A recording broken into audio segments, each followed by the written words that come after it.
Underground. It's a theoretically correct title. Welcome to Theory Underground, a place for workers with earbuds who are tired of letting others read and think on their behalf, slipstreaming our way into an understanding of a situation that short-circuits the deadlocks of our moment.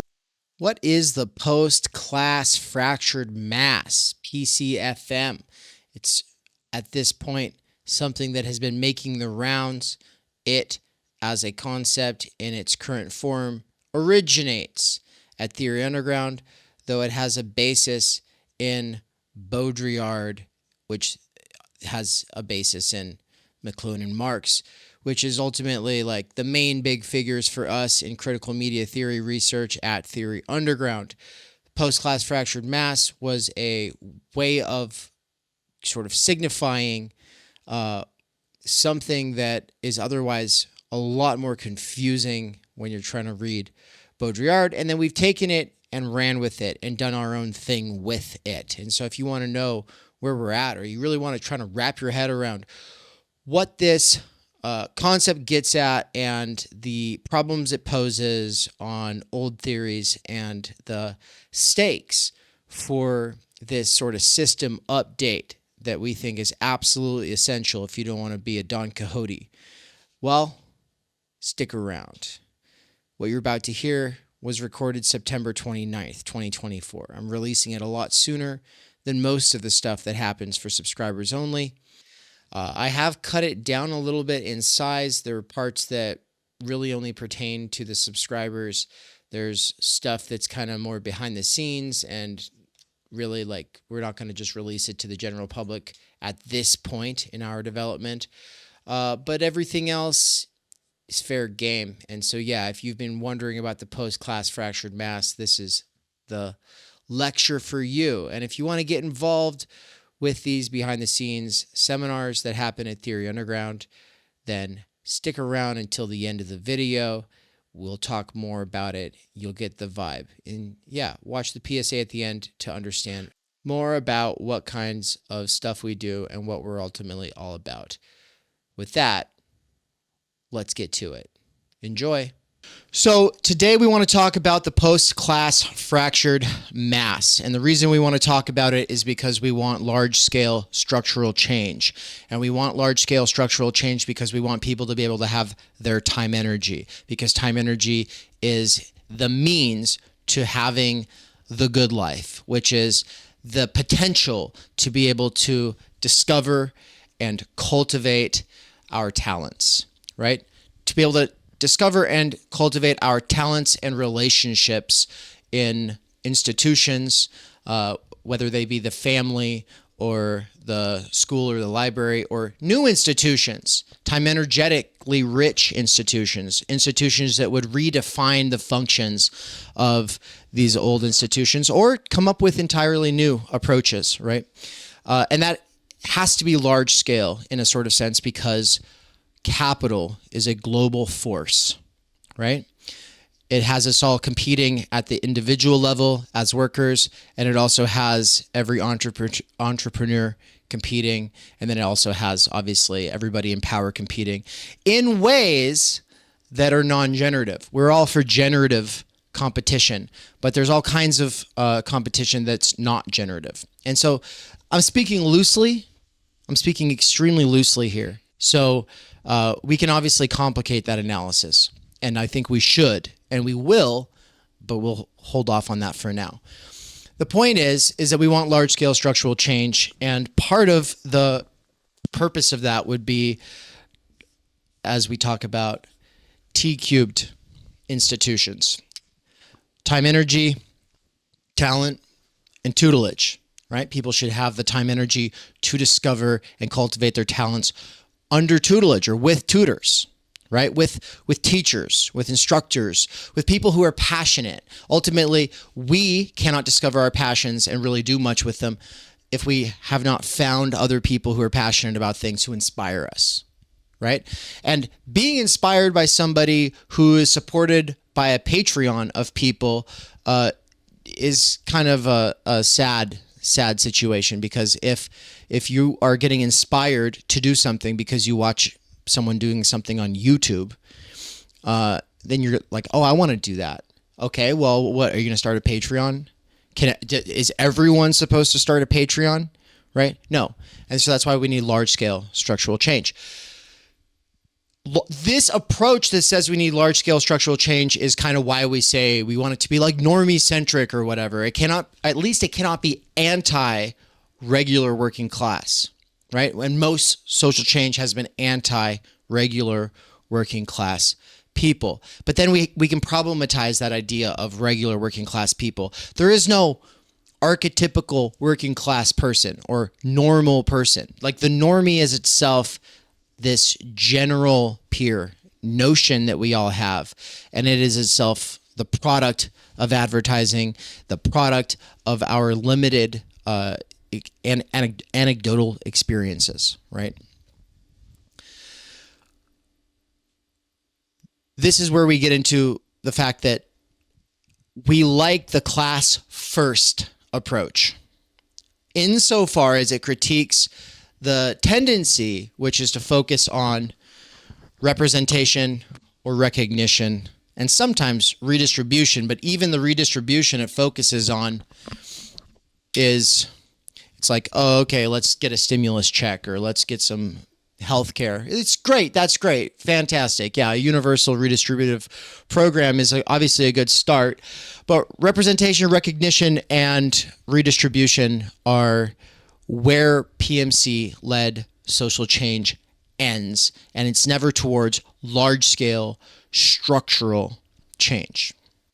The class-first people are good at pointing that out, but they're not so good at pointing out the actual situation that we are in. So they're good at critiquing identity politics. They're good at critiquing wokeness. They're good at critiquing representation and recognition. Sometimes they're good at critiquing redistribution. But because most of the political theory they read is from over 100 years ago, they're not tracking the new developments.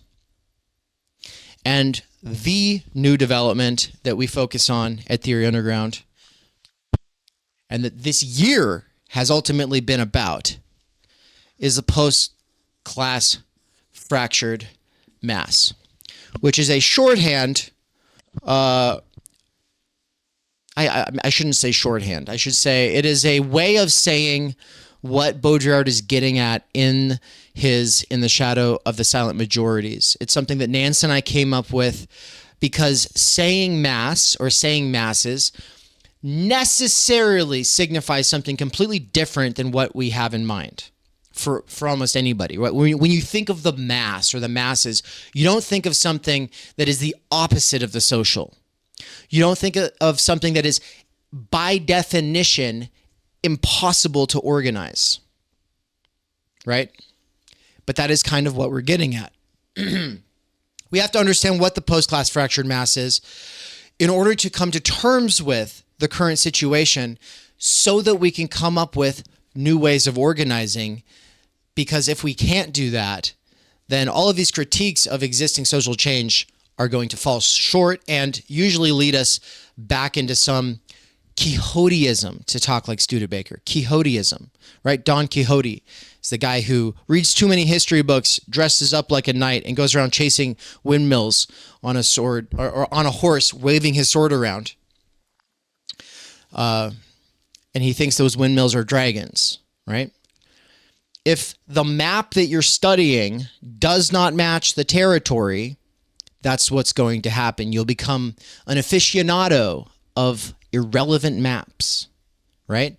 And you might even have an accurate map of the city. It shows you where all the fire hydrants are, but you need to know where the bus stops are, and the map doesn't tell you that, right? It also doesn't tell you that major streets have been changed, have been redrawn, right? Districts have been redrawn.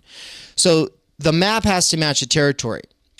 Now, the big question is, can it, right? In the age of the post-class fracture mass, can it? This is something that I'll be getting into in my lecture portion.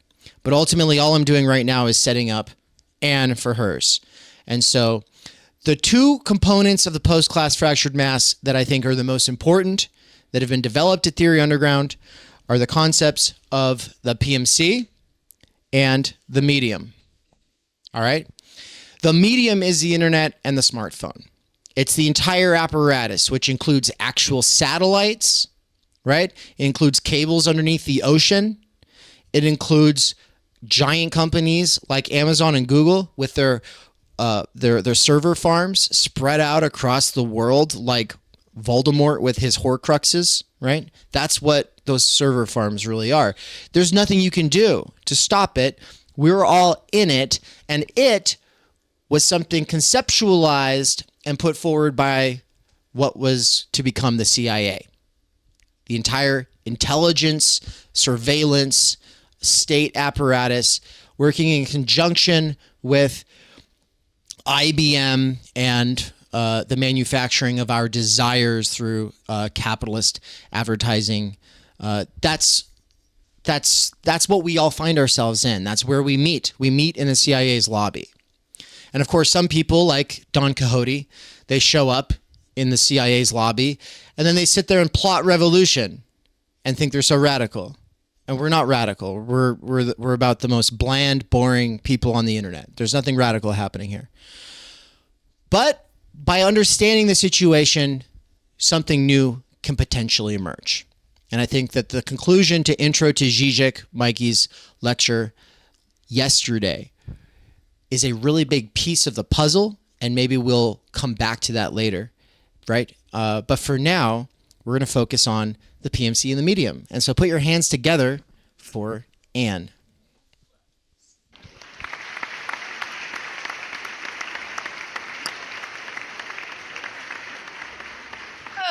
Okay. So, Dave just talked about it a little bit, right? But like, we see this problem with the class first type of Marxist-Leninist activists. Some of them. A lot of it's from personal experience, from people that we know, from organizations that we've been a part of. This problem that we've seen, that we've experienced, and while we do agree with the class first approach, we feel like there is something missing to that approach that is not taking into consideration, like Dave said, all of the changes that have happened since the early 1900s and late 1800s in Soviet Russia, which is like all the literature that these people read. They basically stop after 1920.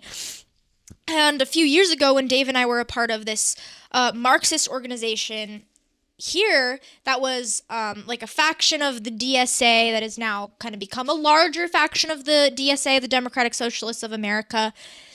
We joined this organization thinking that, we kind of have this shared understanding that, we're all lacking time energy, and that it is time energy that will kind of unite workers and get us kind of all on the same page, that we'll actually do something different and reach out to all working class people of all different political ideologies and sides. I at the time was especially focusing on like neoliberalization in the universities and in societies a whole, and I'm like, we really need to take this seriously. And so like we saw this potential, and I think there was this potential there, and I don't really know what happened in this organization, but like, to put it simply, it just kind of devolved into the same old Marxist, mostly dude bros, history buff dude bros, LARPing as if it was Soviet Russia, the Bolshevik Revolution, talking about the workers need to seize the means of production. Like, what workers and what means of production?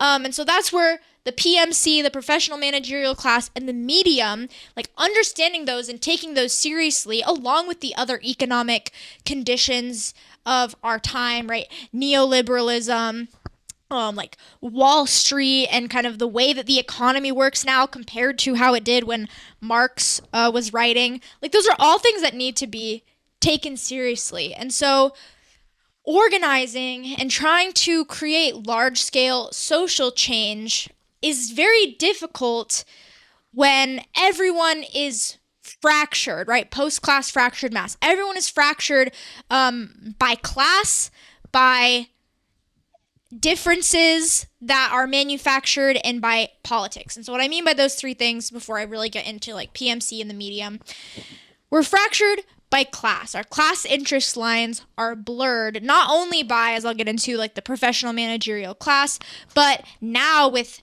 gig work and service work and all these kind of different ways that work looks, it's not so simple as the proletariat versus the bourgeoisie. And then the differences that are manufactured around our race or our gender or our sex. We're divided not only by like class and not having the shared class interest, we're divided so much by, oh, are you Republican, are you Democrat, are you black or white, are you male or female, abled or disabled? And for the most part, those identity-based divisions are being manufactured by progressives, by the people who do claim to care about large-scale structural change, but then they divide us up and make us seem like we're so different, which also makes social change on large scale where we need like solidarity and kind of people to work together.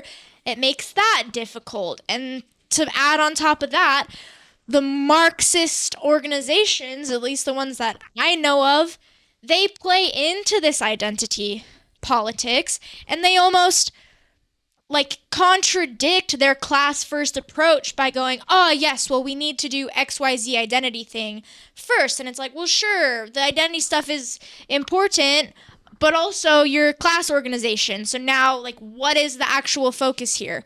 You're also manufacturing these divides.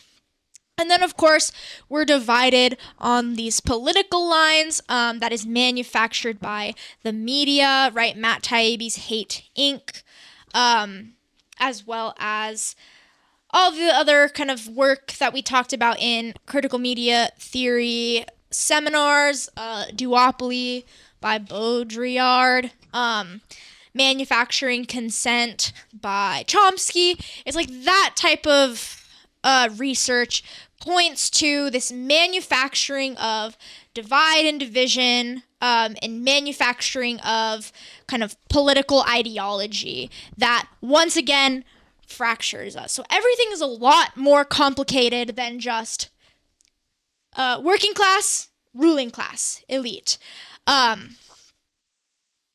Because now there is this mass polarization and antagonism amongst the people who fall into the category of the not elite. We don't all see ourselves as the same.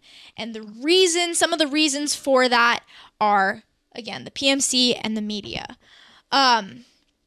Just to kind of wrap up this like introduction and why it matters, especially why it matters to me, it's because I've been through all the different social change routes that I saw the last 10 or so years.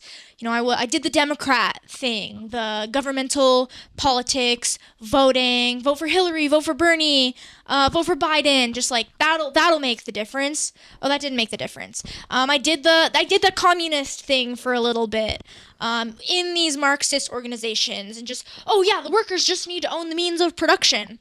And then I did the identity politics thing a little bit too, and I did my little hashtag activism on Twitter and Instagram and talked about, oh, everything's so racist, and if we just solve racism, and so I did that, and I got disillusioned real quick because I realized nothing's actually happening. I'm just tired.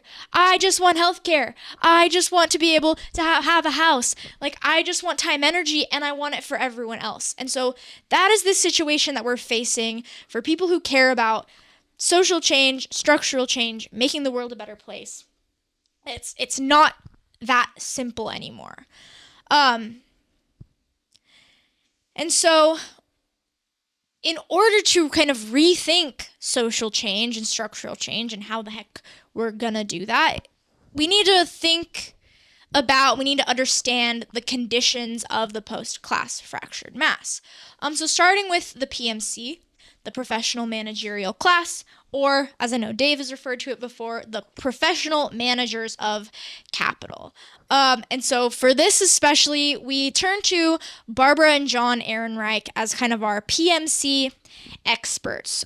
We feel like Barbara Ehrenreich especially is just so neglected in thinking about the PMC and her contribution to understanding class and the class struggles.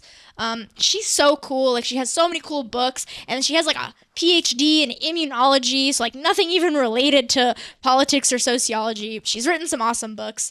And so I'll be pulling a lot from, I have some quotes written down from an essay that she wrote with her at the time husband, John Ehrenreich. And then I'll be talking a little bit about her book, Fear of Falling. Fear of Falling, the Inner Life of the Middle Class. But to start, kind of the definition that they give of the PMC, the professional managerial class, are the salaried mental workers who do not own the means of production and whose major function in the social division of labor may be described broadly as reproduction of capitalist culture and capitalist class relations. So this is the group that produces and propagates ideology, particularly the ideology of the kind of capitalist culture, the ideology that we want to be mainstream. So if you think about teachers, social workers, psychologists, entertainers, writers, like, sure, all great things. We need teachers, we need social workers, we need it all. And so, like, especially when teaching this to my students, to a group of people who are all aspiring teachers, architects, business people, psychologists, it's like, how do I keep them hooked without instantly offending them or making them, or sounding like I'm saying, oh, all the fields that you're going to go to are bad and useless. It's like, that's not true. We have to understand not only is there like a socially necessary function of these, but there's an ideological function behind these types of careers and how they're functioning and what they're doing to kind of further this class splinter and this class divide. Right, and so not only are those kind of types of careers that I listed necessary, but they're propagating, they're producing, they're repeating a certain ideology, a certain way to think about things, a certain way to do things. And so that's what the professional managerial class is.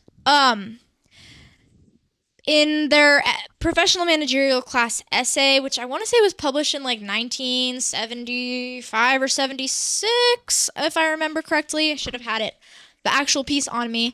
But they kind of highlight and talk about this history of the PMC and how between kind of the late 1800s and then the early, or the 1920s, 1930s, we saw this mass rise in these types of professional managerial careers, architects, business, like all of these fields that didn't used to exist now existed on this massive scale.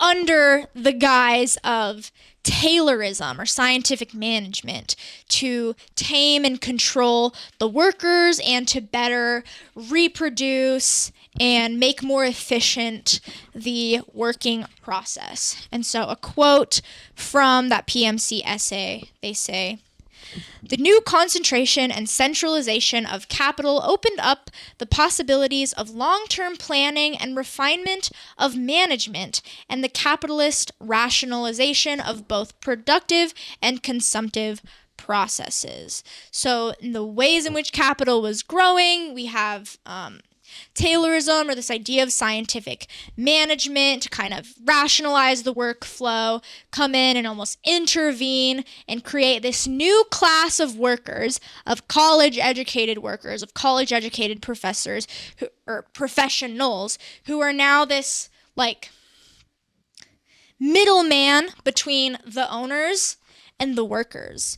And so what this meant for the workers who, prior to this kind of mass introduction of middle managers and bosses who told them what to do, is they had more. Now, obviously, we can look to Marx and alienated labor. The working conditions were not good per se, but there was more control and knowledge and autonomy that went into the production process. Whereas now, here's a quote, "Labor was directly replaced by machines, or else it was scientifically managed in an effort to strip from the workers their knowledge and control of the productive process and reduce their labor as much as possible to mere motion." And so what that means is the workers who had this knowledge, who kind of had this expertise in the field, are now just become replaceable bodies with no say in how the workplace goes. And so all of our big factories and industry, like here in the United States, whether it's like car manufacturing, shipping and distribution, and Amazon warehouse or UPS or whatever, like they will literally hire anyone with a pulse for the most part. Someone with a pulse who can be safe. It does not take much skill. There is not to say there's not much pride, but there's not much pride in just being told, lift this box, put it here, do it this fast. So you are still, you're almost more alienated in that sense.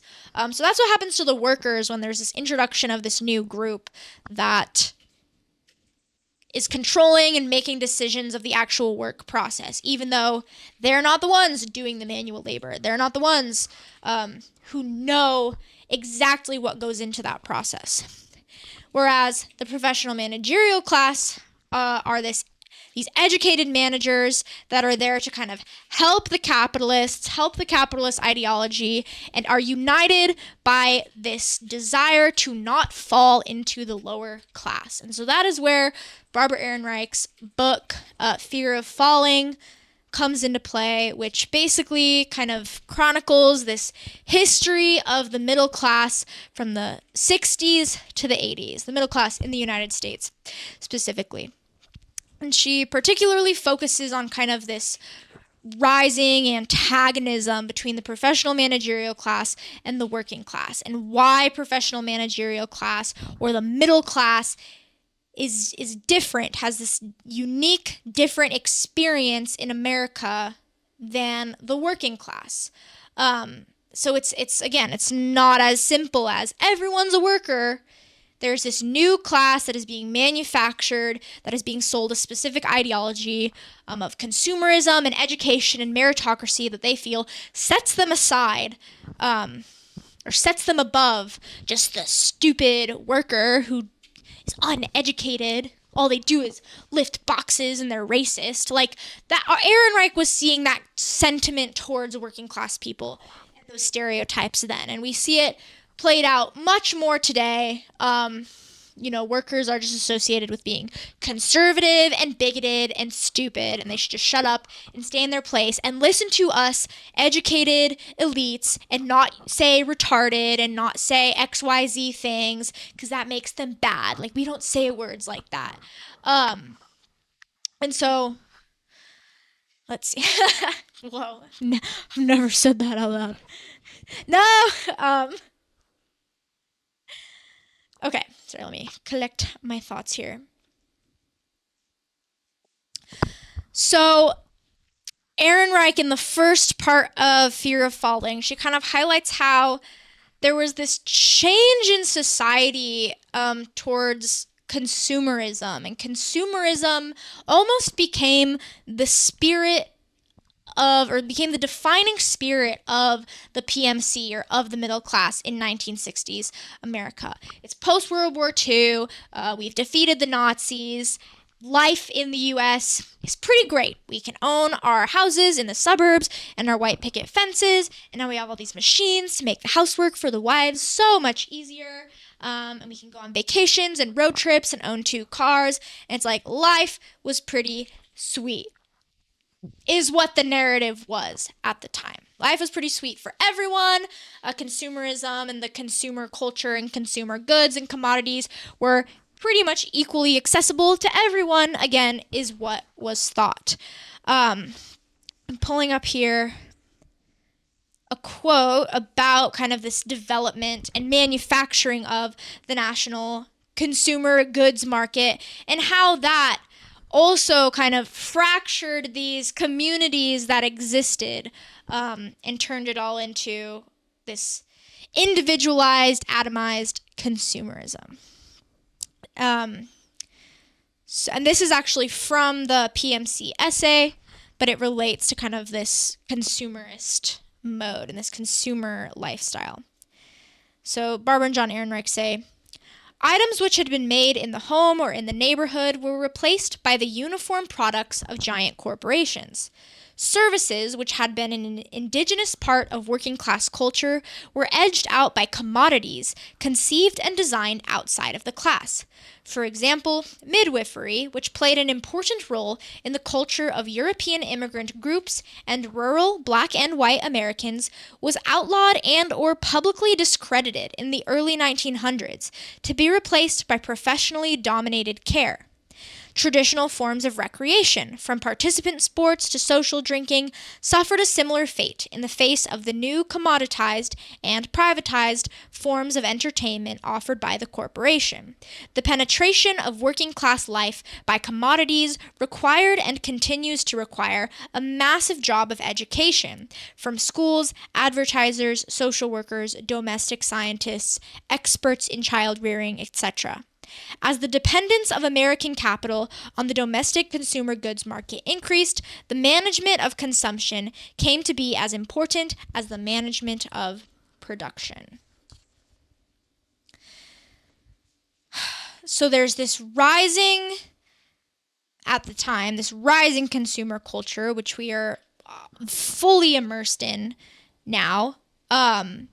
There's this building antagonism and division between working class people and the professional managerial class or the middle class. And part of that came from this kind of the stereotypes, like I said, that were perpetuated against working class people. Oh, they're stupid, they're undeserving, they're uneducated. We kind of subliminally see that messaging today when liberal elites like Obama or Hillary Clinton, for example, their platform is like, education is the solution to poverty. What is that saying about people who aren't educated? It means, oh, they didn't work hard enough, they didn't get the education, so they deserve poverty. If education equals out of poverty, then no education equals poverty is the subliminal messaging, and the messaging of a meritocratic or meritocracy culture, in which case the more credentials or merits you have, the more deserving you are of positions of power, the more authority that you have over how things are going to work, how society is going to run, what decisions should be made. Right, so there's this division splintered because of that. Now the PMC functions as these bosses or these managers, and the workers feel antagonistic towards them because they're over here barely scraping by, breaking their backs, lifting heavy boxes, or doing like literally legitimately dangerous work, while what they perceive is that the bosses and the managers are sitting on their asses in comfortable air-conditioned rooms in their nice business casual attire, getting paid high salaries, upwards of like six-figure salaries sometimes. And so especially, in the 60s, 70s, 80s, as Erin Reich's writing this essay, or writing Fear of Falling, she highlights that antagonism in the book pretty strongly, and how there was this tension and this resentment towards the PMC by the workers because of exactly that, because of this feeling that they're doing all the hard work, and then the elites are just like telling them, or the managers are just telling them what to do and getting paid a lot more than the people who are doing the physical, manual, dangerous labor. And so you have this class antagonism there as well. And so social change becomes very difficult, or uniting around the fact that, well, none of us are the elites, none of us are the capitalists. It becomes difficult when people feel antagonistic towards each other, when the PMC doesn't want to become the working class, and so they reproduce the ideology. They play a part, they participate in the consumer culture, and then the working class feels resentment towards college-educated people. No, they think they know better than us. And then another problem that stems from this is that social change efforts, for the most part, largely come from professional managerial activists. And so that's another big focus of Erin Reich's work. And there's actually a part 2 of their Barbara and John Ehrenreich's Professional Managerial Class essay that was put, I believe, in a different journal that was more about like leftism and activism, that talks all about kind of the mode of the PMC activists, especially in the 60s, 70s, 80s, like Vietnam War, for example. A way in which this kind of class antagonism was seen was when you have these college-educated students, these privileged students at the university, mostly to get professional and managerial jobs, out protesting against the Vietnam War, a worthy cause to protest against. We represent the American people in this. We're so against this, whereas the working class kids were the ones actually going to war. We're the ones being drafted. We're the ones being sent to go fight and die and kill. Whereas the college-educated class had the privilege, or the college-educated students, the students in college had the privilege to draft dodge by saying, oh, I'm a student, I don't have to go. That was one of the reasons that you could avoid the draft. They could protest, take their moral stance. They could get away with burning the flag. And so while activism like that is done in good faith and good spirit, it's not actually representing like the majority of the people who are actually suffering from the consequences of that. And so it's just one example in which like activism at the time and activism today, while it's coming from a good place, what's coming from the position of wanting to make social change, it's not really representative of the actual experience of the people who are suffering the most from, or who are impacted the most by, like what they're advocating against. And so that's an example with the Vietnam War. So we have this activism, we have these divisions, like there's a misunderstanding of these groups. I got momentarily distracted. Right, so we have these two kind of groups at the time, and now with the way that the economy is, like I said, hustle and grind and gig culture and service work, like this idea of class solidarity is difficult. And this division, for the most part, was manufactured. This consumerism was also manufactured. And so that kind of leads us into talking a little bit more about the other side of the post-class fractured mass, which is media, and more importantly, the medium. And it's not just the content and the overstimulation and the advertising that kind of manufactures this consumer culture and these niche consumer identities that split us up into a million ways and really make it so there is no shared culture in any society in the same way that there was years ago when everyone kind of knew the same dance and we all went to the harvest festival. Like, obviously it's not a time that any of us have ever experienced, but it is something that humans did experience for like most of their existence. And then industrialization and the divides and capitalism and the lack of time energy itself made that difficult. But then now that there's a million different types of music and a million different types of entertainment that you can consume and enjoy, like now there's not even a shared culture, whereas you could argue that in the 60s, 70s, 80s, there was at least still like some sense of shared culture with these mediums that were a little bit more mainstream and universal, like the radio, like the television. If an event happened, kind of everyone knew about it. If Michael Jackson or Queen or the Rolling Stones came out with a song, even if that wasn't your thing, like everyone knew about it.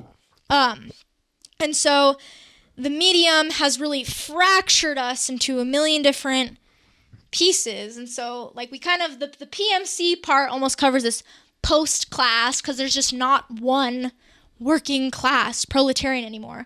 And then the fractured mass, we're specifically thinking about the way in which the medium and the media fractures us. And in order to understand that, we have to turn to our favorite media theorist, Marshall McLuhan, the daddy of media theory for the most part.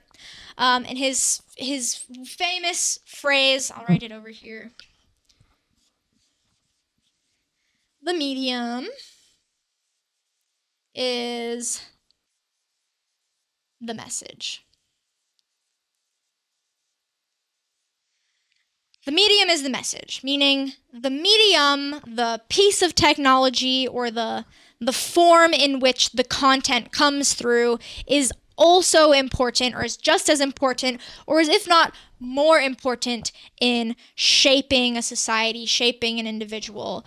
So by studying the medium and media theory being the plural of medium, mediums theory means that we have to study and understand the actual medium and the effects of that medium, regardless of what the content is. And so a great example of this is Neil Postman's book, Amusing Ourselves to Death, which I believe was the very first kind of practical book that we touched on in CMT, a year ago, our first round of CMT, where Postman talks about this kind of what the medium is the message means. The medium is this reflection of culture or society, and he explains this and makes it clear through the example of the television and the age of the television and what that means. And so, according to Postman, kind of the message of the TV is entertainment. And so the medium of that, the medium being TV, the message being entertainment, this mass age of entertainment and spectacle. So kind of Las Vegas during the 80s was like the defining city of the United States. Spectacle, entertainment, dazzling lights, everything at the time kind of became entertainment and a means of entertainment. Education, church, politics. And so that is an example of the medium itself, the TV. While you can watch the news, you can watch sports, you can watch movies, you can learn stories, like no matter what the content may be, it's all education. And so thinking about our medium of today, on the one hand, like our mediums, kind of our defining mediums are obviously smartphones and like social media. I would also argue that our defining medium of today is advertising, like advertising as a medium versus just like the content of an advertisement. And the message of that is consumerism and these consumer identities and these niches and this false sense of fulfillment and satisfied desires that comes from not only buying random stuff on Amazon or Temu, but watching YouTube videos and watching content. And are you a Harry Potter fan or Star Wars or Star Trek? I've got this group of like theater acquaintances who are all, bless their souls, dinks, dual income, no children type of people in their like 30s who are spending probably thousands of dollars right now at some fan convention where they're dressing up in full cosplay every day. It's like, cool. That's cool. The fact that you can make costumes that look like that, that's really cool. But like that is their identity right now, is we're consumers of this nerd fan culture. Disney adult. That was a really great example for my students in trying to explain like cultivated identity or manufactured identities, consumer identities. A Disney adult, like you cannot be a Disney adult unless you consume Disney content, whether that's through watching the movies, being on the platform, buying Disney merch, going to Disneyland multiple times a year. Like that is an example of the way in which the medium of advertising and the kind of mass media with all these different identities sells us identities that can be achieved through consuming and buying and purchasing and fangirling. And so the media and the medium of advertisement and false fulfillment or fulfillment and satisfaction through advertising and consumption, it creates this passivity of people because, oh yeah, I'm a Disney adult. Like, that's what I do. I go to, with my extra money and my time energy or my extra time, I go to Disneyland 12 times a year. I am absolutely referencing some teacher that I had in high school who's like a grown woman who could be traveling to Europe or like other countries and learning about different cultures, but instead they go to Disneyland 8+ times a year. It's weird. It's weird. Sorry, that was my little rant. I think that's weird. But it's a symptom of kind of the pacifyingness of the medium that sells fulfillment and satisfaction just by consuming, being a consumer. So there's that pacifying aspect. There's the pacifying aspect that like we're sucked into just scrolling and wasting our time consuming YouTube content, consuming TikToks, kind of being so involved in that world, the entertainment that comes from that as kind of substituting for genuine hobby and passion and talent building. And then, of course, Dave used this word earlier today, but the pseudo activity through the simulation of being a global citizen or of doing activism, of participating in the world by, oh yes, I'm watching the Israel-Palestine conflict go on right now, and I have the Palestinian flag on my account, and I, share links to donate. Like, my hands are clean. I did my part. Now I can go back to my PMC job that is reifying and creating this class divide, or that, keeps me separated from, differentiated from the worker or the Palestinian person, like whomever. So we're kind of, we're sold the simulation of participating by consuming. And so I think that is, for the most part, what I have to say to kind of start us off in thinking about these two things, and especially with the medium and thinking about the masses and the post-class fractured mass. I know that Dave's going to talk more about that.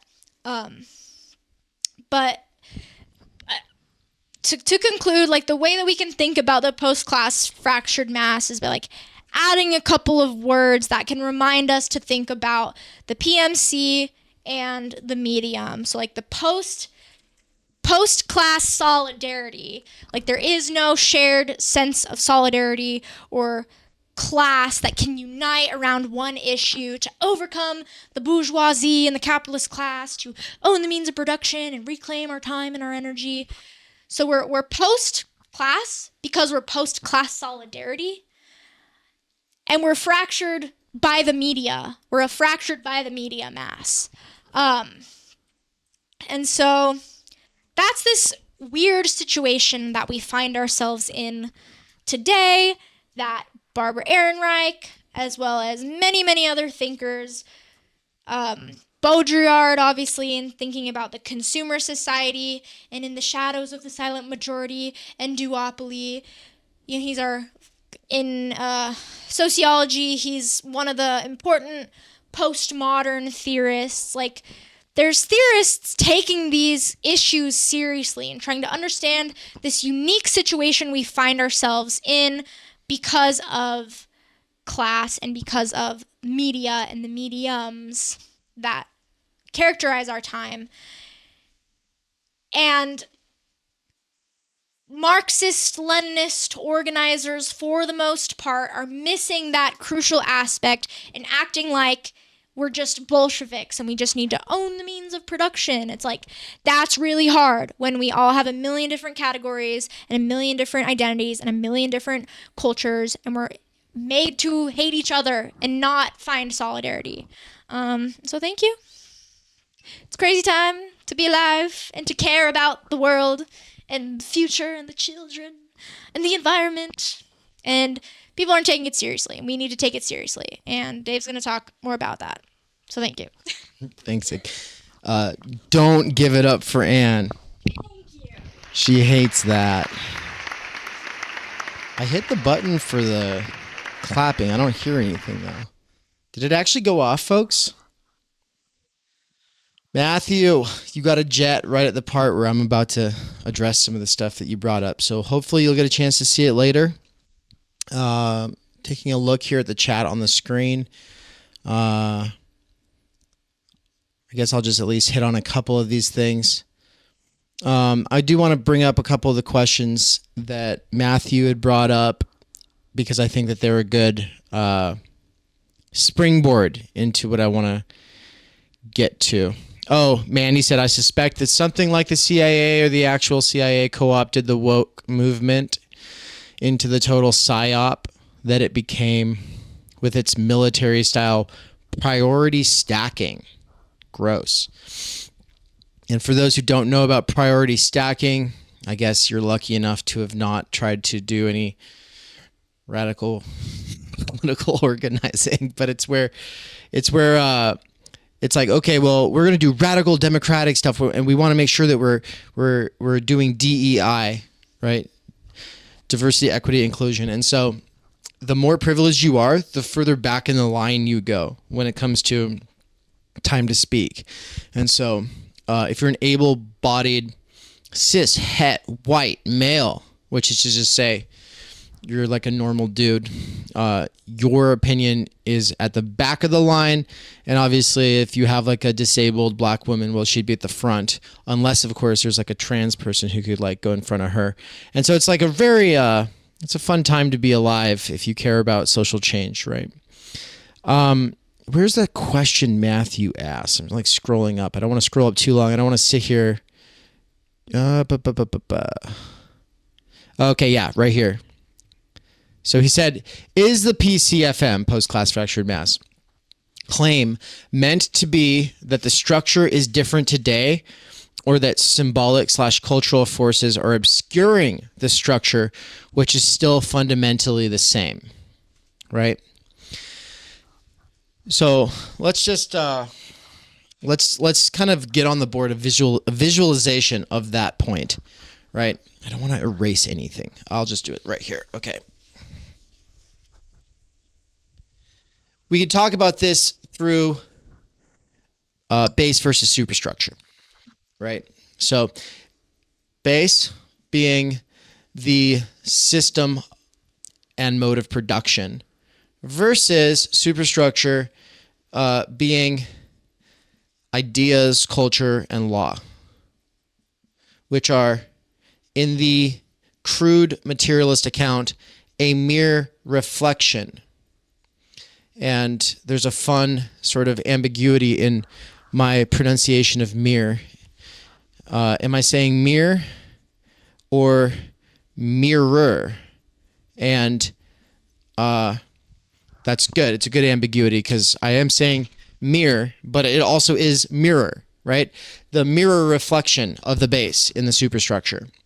In the crude materialist account, what happens at the cultural level, what happens at the level of ideas, what happens in law are all mere mirror reflections of the base, which is to say the global system of extraction, right? Extraction, manufacture,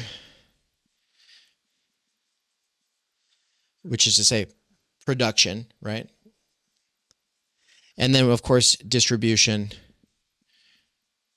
And all of this done for exchange. I'll just put the equal symbol, exchange, which is itself arguably a form of distribution. All of the, and you know, and that's where at the final end it's consumption, right? Right. So the system of production, all of these things implicate each other, right? The extraction that is done, the manufacture that is done, the distribution that is done, it's all done for exchange. And all of that exchange is coordinated ultimately by consumer demand in a sort of sense. But of course, those demands at a certain point have to be manufactured, right? The demand for pencils or for some kind of a writing apparatus, right? The demand for food. Well, those can take shape in various ways.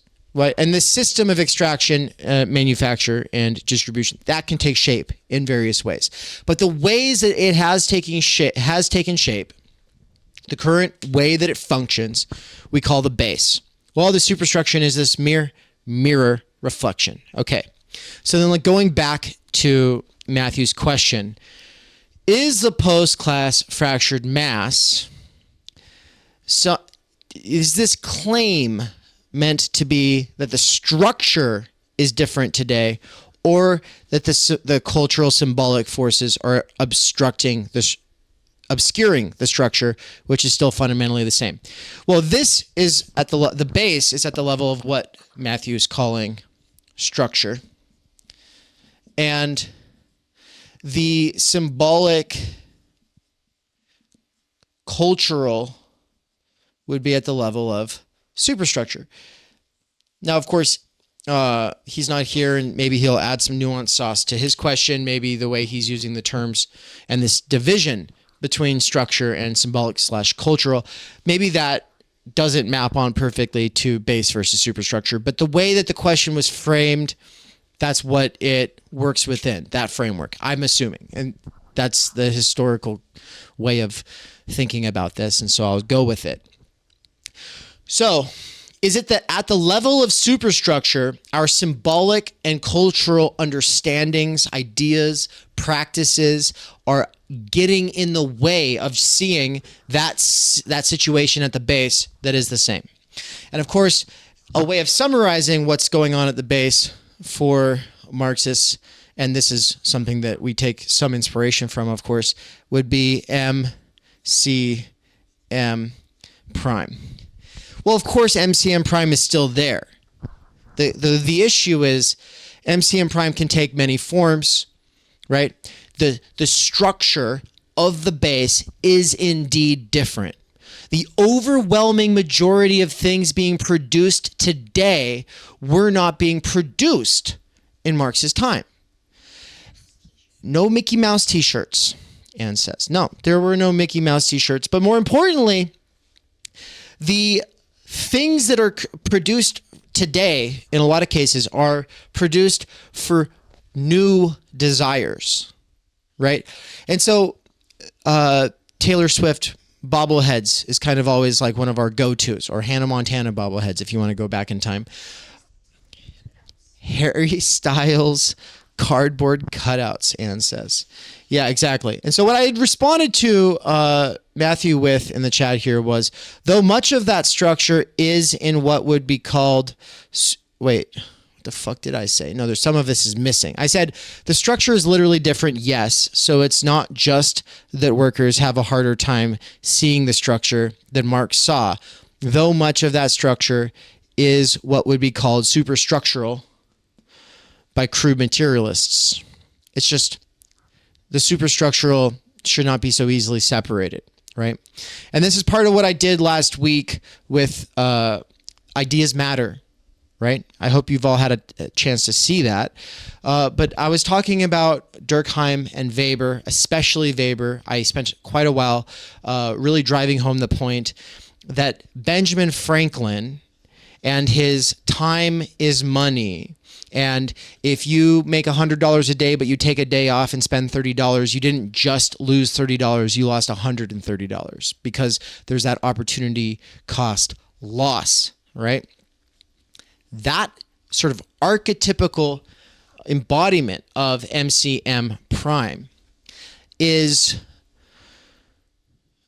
in Benjamin Franklin, coming from a person who did not exist in industrial capitalism. He predates industrial capitalism.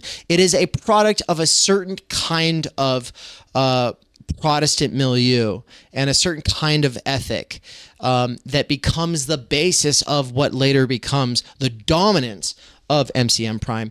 And that is to say, an ethic that had to go against the traditionalist mode. And the traditionalist mode, I think we can say across cultures throughout all time, but I'll go ahead and just say for Catholics, because I want to stay humble and speak at the level that Weber was speaking at. The traditionalist approach was we work enough to provide for ourselves in a work week, and then we take the rest of the week off, right?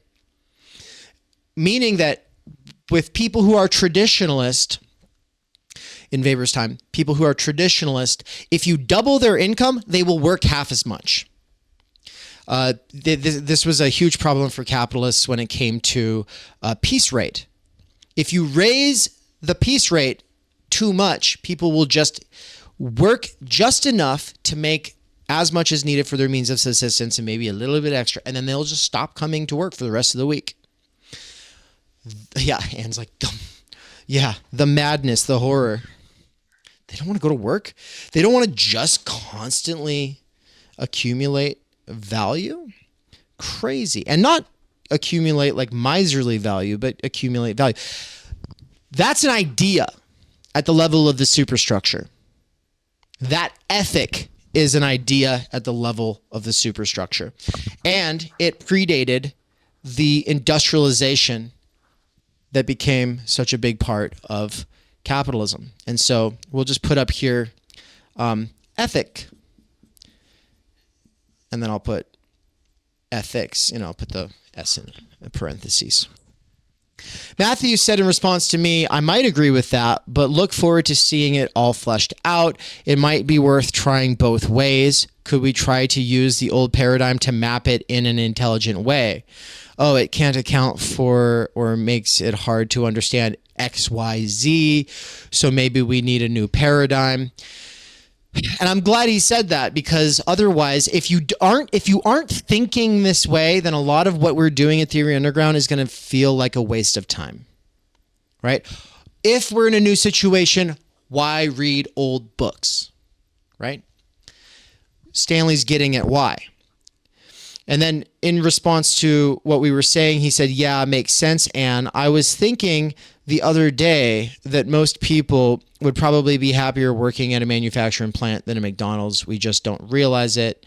And then in response to me, he said, I suppose it could be both, but they're distinct and interesting claims, right? Both being, is it that the symbolic cultural situation is obscuring the structure, or is it that the structure has changed? It is both. Because insofar as people are focused on Harris versus Trump, or white identity politics versus black identity politics, or what have you, insofar as they are doing that, yes, that is some symbolic cultural bullshit that is making it impossible for people to think about the actual the structural situation, right? And so, yes. And then I said, this is why we can't dispense with reading Das Kapital and the political economists it is critiquing. The global system thinkers who are mapping the territory are an ideal model against which to compare and contrast the situation. And so I kind of wanted to lead off with that, is just to say, what is the point of theory, right? What are we doing when we're talking about theory or studying theory? We want to fix our praxis. We want our praxis to better, not just map the territory, but actually in our ability to better understand the territory, actually get somewhere, right? The point of a map is to get somewhere, and not just get somewhere, but change things. But if we're in too much of a hurry to change things, we presumably think we already understand exactly what the issue is. And part of why I love Marx and Heidegger and McLuhan is that each one of them is thinking about the global system from a radically divergent standpoint from the other. Each one of them brackets out the approaches of the other. And in fact, I kind of can't help but read McLuhan through a sort of Heideggerian lens. I kind of want to put McLuhan and Heidegger on the side of superstructure, on the side of everything that traditionalist Marxists couldn't see or wouldn't take seriously, right? And so in that sense, we can think about being in the world via the medium. But the medium is not what we thought it was with Marshall McLuhan. The medium is the message or the massage, right? This is a play on words thanks to a typo that he kind of ran with. The medium is the massage, right? It actually works us like some molded clay and shapes us, right? And so television is a very different medium than radio. Television and radio, both very different media from your smartphone, right? Baudrillard sees this and he says, no, the medium is the mass age. So he takes that idea of the massage and he says, no, it's the mass age. The medium is the mass age, which you go, oh yeah, of course, we live in a big global society. I can see what's going on in other countries with the click of my phone. Of course, we live in the mass age. What's the problem? Yeah, well, the problem is that most people are thinking about this term mass as a synonym with social. And when people haven't thought this through very well, they usually conflate social and polis, which is to say the political people and the society and the mass or the masses. All three of these things are the same. No, they're not. No, they're not. That's not useful. The mass is actually the opposite of the social.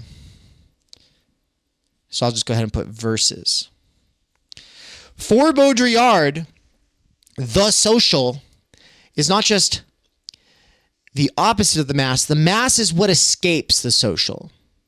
Like when we think about the imaginary, the symbolic, and the real. And the real is what escapes symbolization.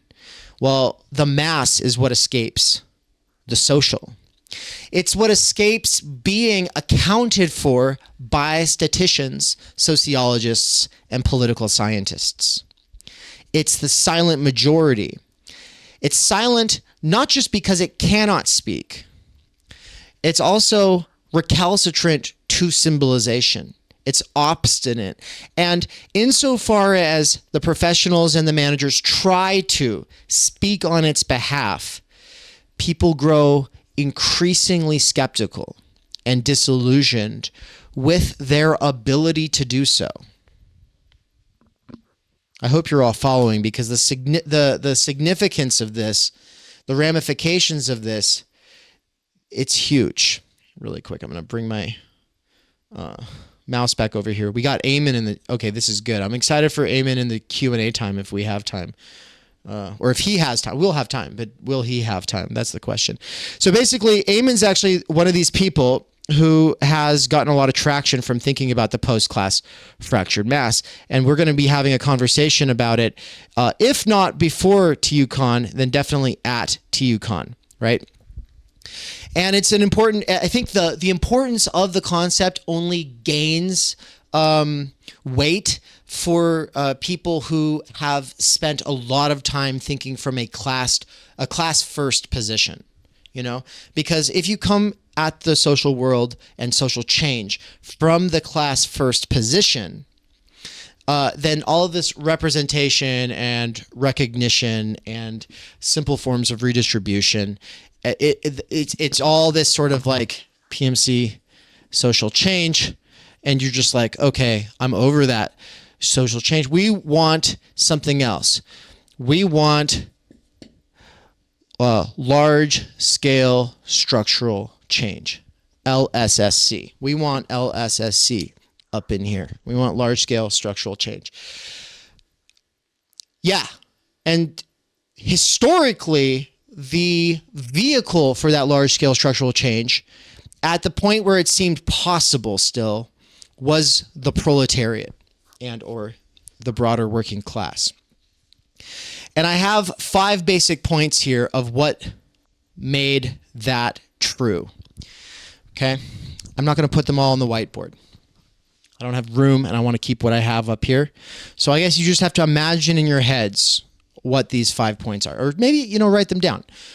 The first, the 5 things that made, I'll at least put up here on the board, I'll put the proletariat. Yo, what's up, listener or viewer? Yo, yo, yo. How you doing? So I noticed you sitting there watching this video. Yep. And yeah, you're listening, you're paying attention. You're definitely not hearing everything we're saying though. Yep. Nope, definitely not. You're not taking notes. Yeah, take notes, dude. What are you doing? Hey, you know what? If you want to if you want to be passive and just enjoy this content while multitasking, that's what we do as well. Everyone does that most of the time.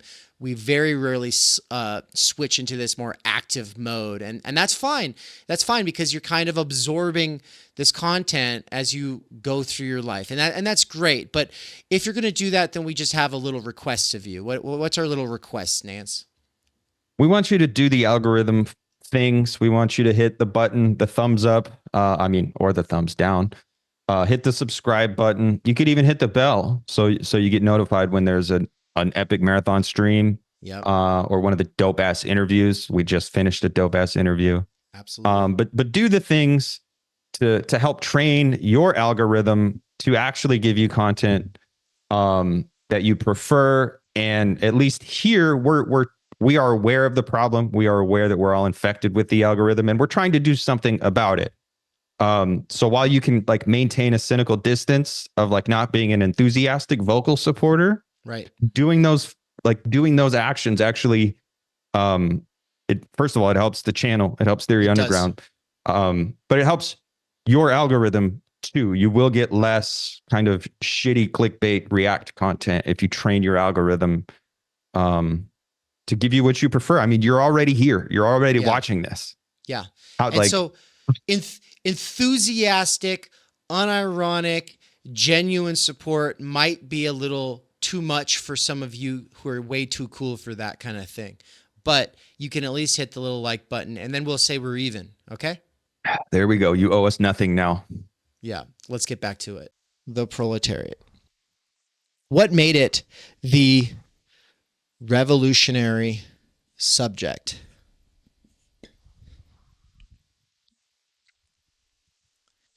First, so point one, objective legal exclusion. All right. So historically, the workers were legally excluded from representation in the state and all of its institutions. Like black people who couldn't sit in ice cream parlors, working class people who did not have nobility, they did not have some attachment to some bloodline. They weren't some like retainer for some lord. They lacked the right family, right? They didn't have a kind of legal representation or inclusion in the system, right? They didn't have a lot of the rights that proper citizens had. So that's objective legal exclusion. So that's first. Second, harsh empirical reality concentrated, or you could say a concentrated harsh empirical reality. So there's still a harsh empirical reality for the children who are mining cobalt for your smartphones and PlayStations, right? There's still a harsh empirical reality for them. There's still a harsh empirical reality for the trucker who has to leave his family for 2 months and they're crying, saying goodbye to their dad, right? There's still a harsh empirical reality for people who get radiation poisoning and other kinds of cancer from manufacturing the stuff that you're buying off of Temu or Amazon, right? But that's a harsh empirical reality that's only obvious from the standpoint of the person who's literally there, right? It's not concentrated. It's been dispersed. And so when we think about the post-class fractured mass, it's not just that the medium fractures us insofar as it, I don't want to say atomizes us, because it's even more fracturing than an atom, right? We become quarks in the void through the smartphone. It's not just the medium fracturing us. It's that the way that the mode of production itself has decentralized production, making it so that there is no longer a concentrated, harsh empirical reality. That's another objective change. That's a material change.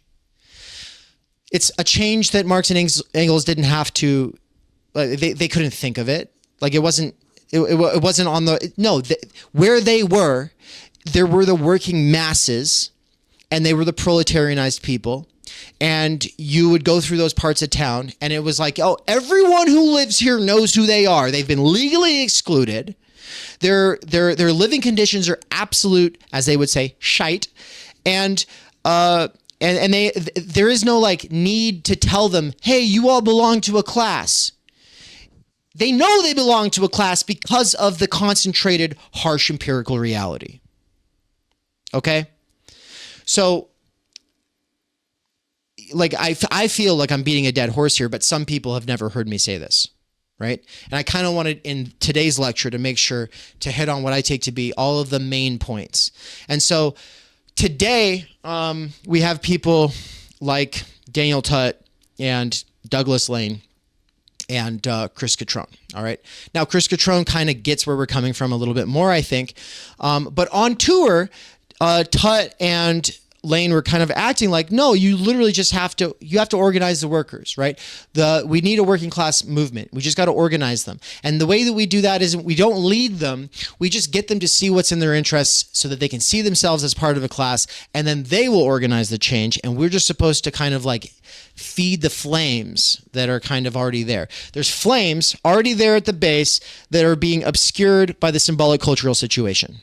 Right? It's because people are being sold on Deleuze and Guattari. It's because people are being sold on Foucault. It's because people are being sold on Kimberly Crenshaw. If we could just stop these petty bourgeois intellectuals from getting to the students before we do, then they would see that their only real role is to turn to the workers and say, hello, fellow workers. Here's something. What if instead of just wanting higher wages, we actually pushed a little bit further and said, no, we want large-scale structural change, right? And the issue with that is that that's not Marxism, and that's not even traditional socialism. Traditional socialism and traditional Marxism and all traditional working class movements, all of the old left, presupposed a group of people called the working class who more or less already knew what they were. And they knew what they were because they belonged to a harsh empirical reality that was concentrated. Now, if you're in like the trailer park, for instance, and you're growing up in poverty and there's lots of dysfunction around you, it's like you walk out of the trailer park and you're back into like this normal America, right?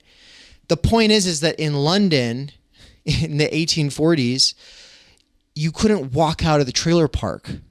You would walk and walk and walk and walk until your legs fell out from under you, and you're seeing this. Of course, you might see a stagecoach come through, and there's some people inside with monocles like looking out, and they like live in this other reality, and you're aware that they do because if you walk far enough to the other side of town, you'll eventually see them. Okay. Oh, but we have ghettos today. What about ghettos? What about ghettos, people might say, right? Well, the difference between a working class proletarian harsh empirical reality and a ghetto lumpen proletarianized situation is that if and this is point 3, if the workers stepped back collectively, everything stopped working. If collectively everybody in the ghetto steps back when most of them are unemployed in the first place, what stops working? Nothing, right? This is why the only real change that they can really push for is going to be like making PMCs feel bad for them, right? So it's like, social change for sort of urban programs comes from white guilt, right? Gaming white guilt. Okay, that's very different from a social change that comes from saying, we'll step back from the levers of production, motherfucker. So with this point, the other thing to add to it is there were advanced workers. So far we have 3 points: objective legal exclusion, concentrated harsh empirical reality, and then finally the collective leverage dash advanced workers. Advanced workers are what the professional managerial class was meant to replace and successfully replaced in most cases, not all. Taylorism is about replacing the skilled advanced workers with people who sat at the front of their classes, throughout their entire schooling, careers. They sat at the front of the class, they earned good grades, maybe they were hall monitors and teachers' pets, and then they are supposed to come into the factory and kind of manage the situation, manage the tensions, manage the you're going to have to work more and you're going to get paid less. Sorry. The advanced workers knew how to do everything and they had everybody's trust. They have been replaced. People who worked there for 20 years have been replaced with people who are college degree havers. And even if they've been there for 20 years, they belong to a different world. Okay. Fourth point. There was a strict division between owners and non-owners. And I say was because the 401k and just your retirement, right? Investment funds, right? That's a share in the ownership over the means of production that has become so abstract that it doesn't feel like you actually own anything. And it's probably being overseen by somebody like Bobby Axelrod from the show Billions, who's kind of like a PMC capitalist hybrid, right? We might think of him as a capitalist. He cares about capital. He wants to make the number go up. But what is he actually? Is he an entrepreneur? Is he a Rockefeller or a Carnegie? No. He's an investment fund manager, right? He's more like a Warren Buffett, okay?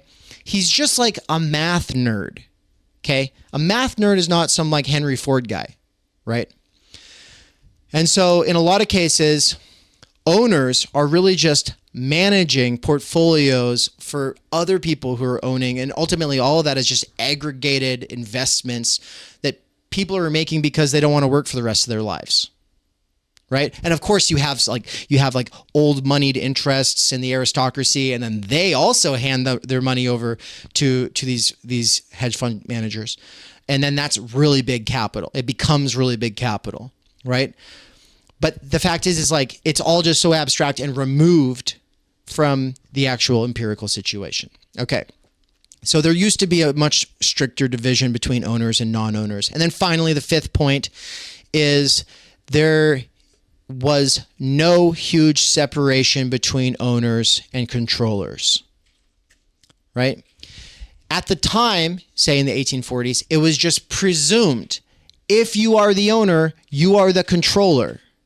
You might have some managers, but you're not like off just traveling the world, checking in on some notifications from your phone every once in a while other people vote for you by proxy on the boards of all of these various businesses or hedge funds. Okay. So this separation between owners and controllers is a separation between those who own capital and those who control capital, and those who control capital for the most part that's just the PMC. And we, as the PMC, I mean, it's kind of weird to call myself PMC, right? I'm like more like one of these fallen professionals that Studebaker talks about.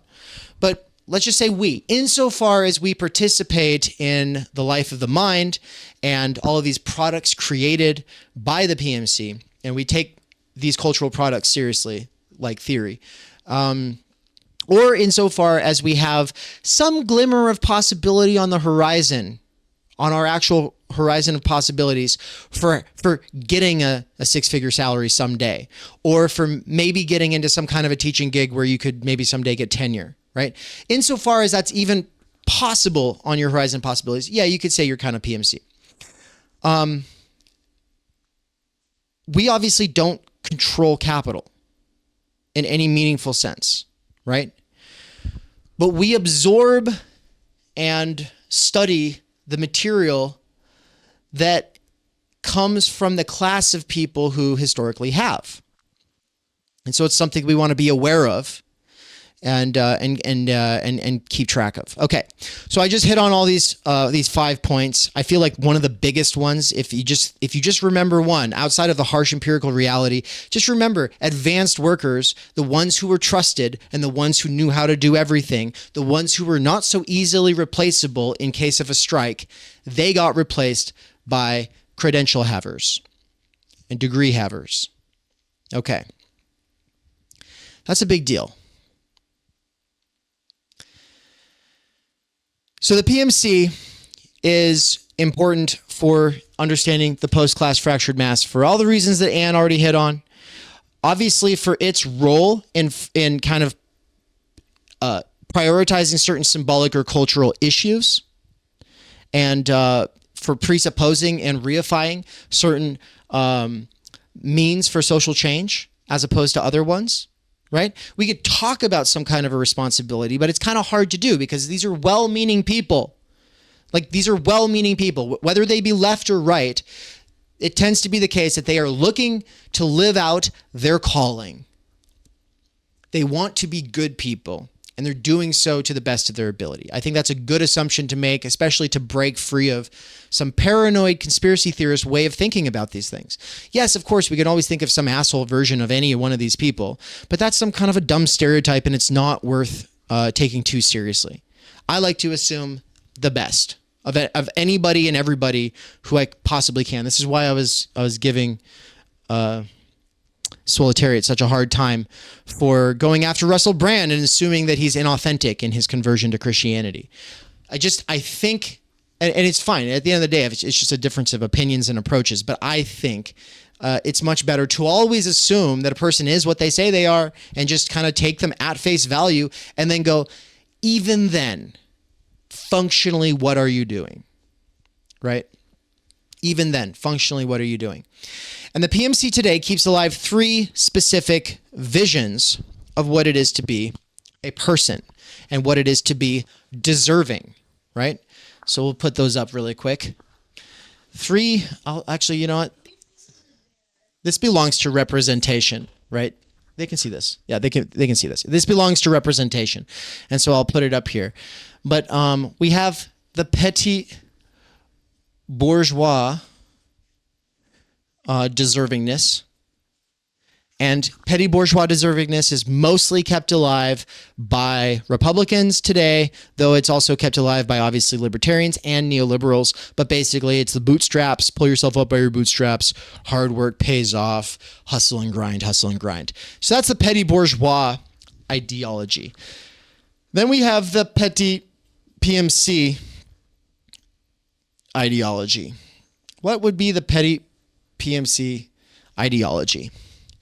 It would be like reading Obama's memoir and being like, look, he worked hard and he's the right kind of stuff.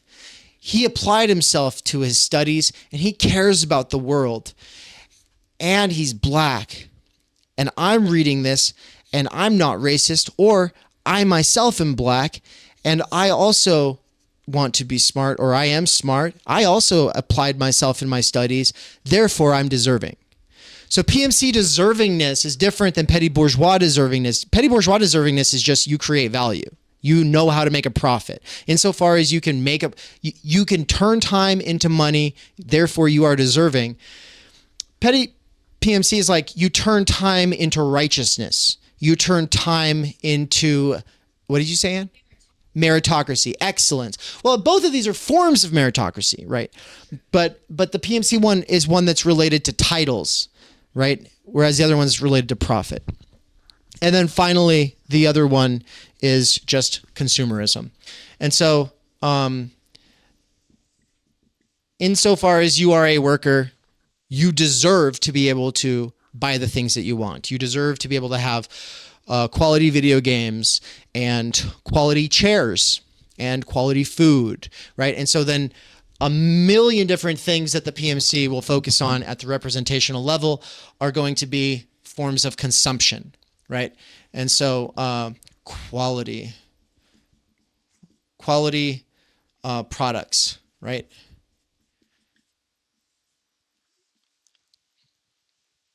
petty bourgeois, petty PMC, and consumerism are three specific kinds of ideology that any one PMC person can focus on or oscillate between, right? It could be one or it could be all three. It doesn't matter.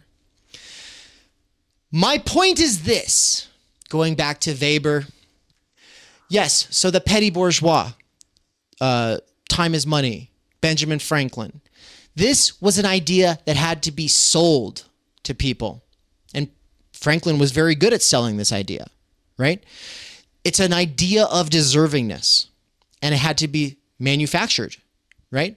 Well, in the 20th century, we have people like Bernays and W.E.B. Du Bois and Taylor, all of whom are getting at different ways of providing this sort of image for the petty PMC, for the person that petty PMC ideology is going to work for. It doesn't work for everybody. But insofar as it's able to work for somebody, well, then there you go. Those guys were sort of like pioneering this new style of deservingness. And then consumerism also had to be developed and sold to us, right? We had to get sold on the idea that the real meaning of life is consumerism. You work so that you can consume, right? And you deserve quality products. Okay, so let's have arguments over what counts as a quality product. Okay.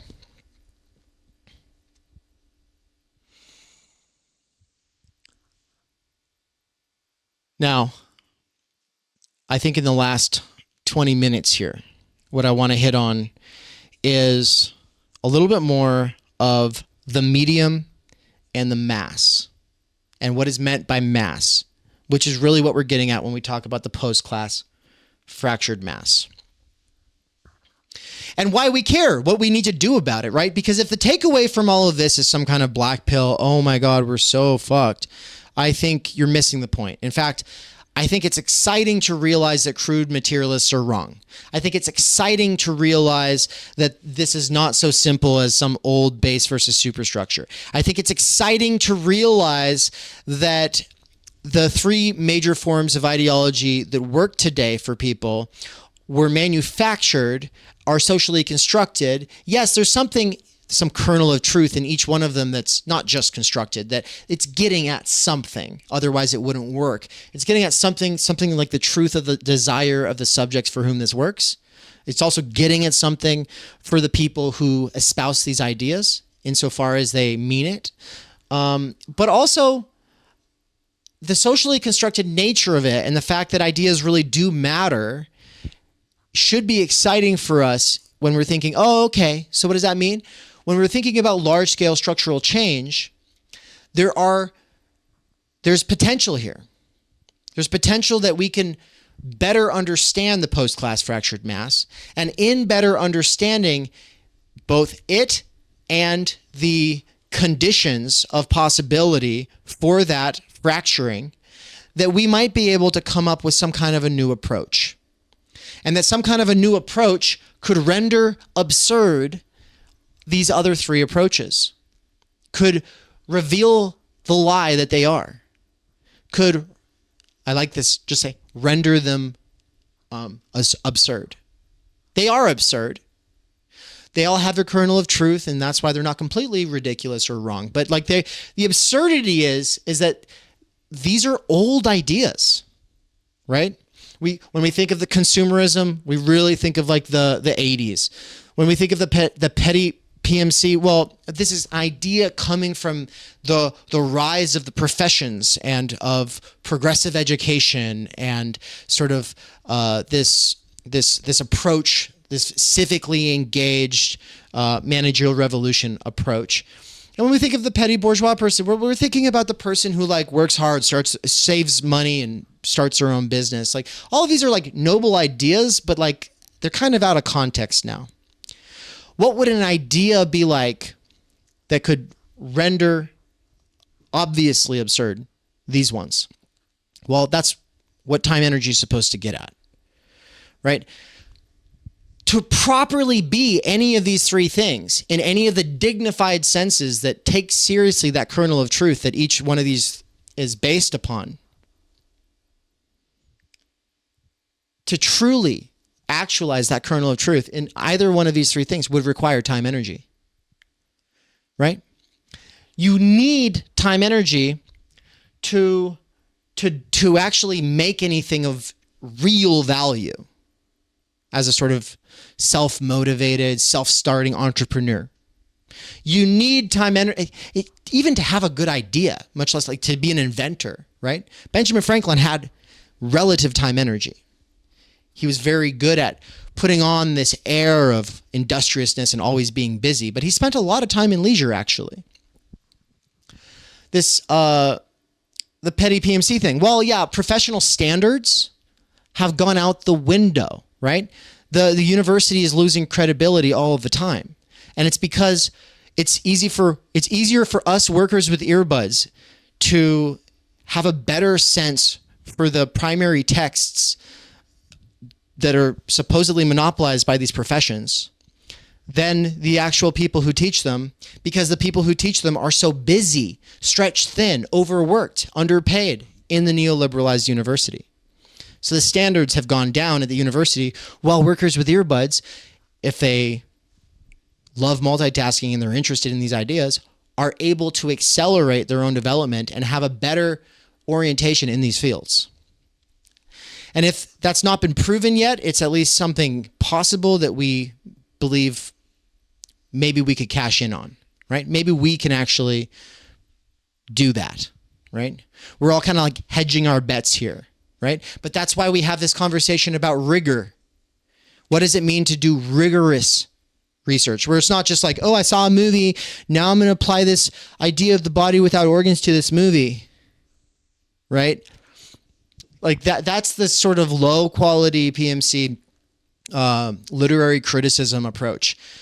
We're talking about doing a kind of theory that genuinely tries to wrestle with the current situation and doesn't believe that we can just see the current situation for what it actually is. No, we cannot see the situation for what it actually is, because it requires theory to be able to see. And if you think that you're seeing the situation in an unmediated way, that's about as ideological as you can possibly get. I'll just use the example of like, oh, well, we think we live in a democracy, but look, this is why it's not really democratic. Why are you assuming that democracy is the be-all, end-all? Why is that like your little sacred idol? How long have you spent questioning it? Have you read essential works from the history of philosophy that deconstruct this idea? Like, have you really thought it through? I'm just using that example. And maybe after you've done some thoroughgoing deconstruction of the concept, you'll come around to a more robust kind of democracy. Or maybe you'll realize democracy versus authoritarianism is a false binary. Me, I bracket out questions of democracy versus authoritarianism. I bracket out questions of reform versus revolution. I bracket out from below or from above. I bracket out a lot of these different things because I see them as thought and movement terminating cliches, where it's like, yeah, they're black boxes that people kind of like to like have little pins that they put on their vests, and those little pins represent these black boxes that they exchange among friends. But outside of that, like, what is it really?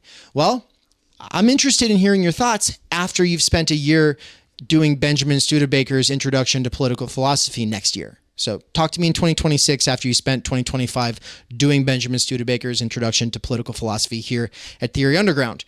And I think that that's so important, not just because I come into philosophy through political philosophy, but also because a genuinely critical theory is going to spend some serious time bashing apart and interrogating the doxa that you have, the common sense that you have brought into the field.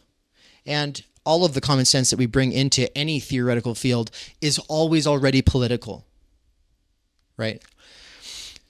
His book, The Way is Shut, is not just about, politics as we currently conceive it is, it's at a deadlock.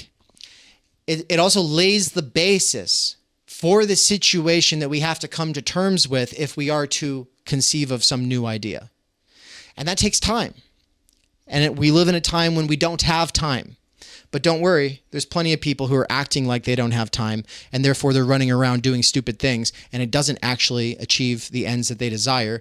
And so we can see that acting like we don't have time doesn't get us anywhere, and therefore we have to, even though we don't have time, stop acting like we don't have time. Because if we don't have time, we really don't have time to act that way, because that's the definition of immaturity. All right.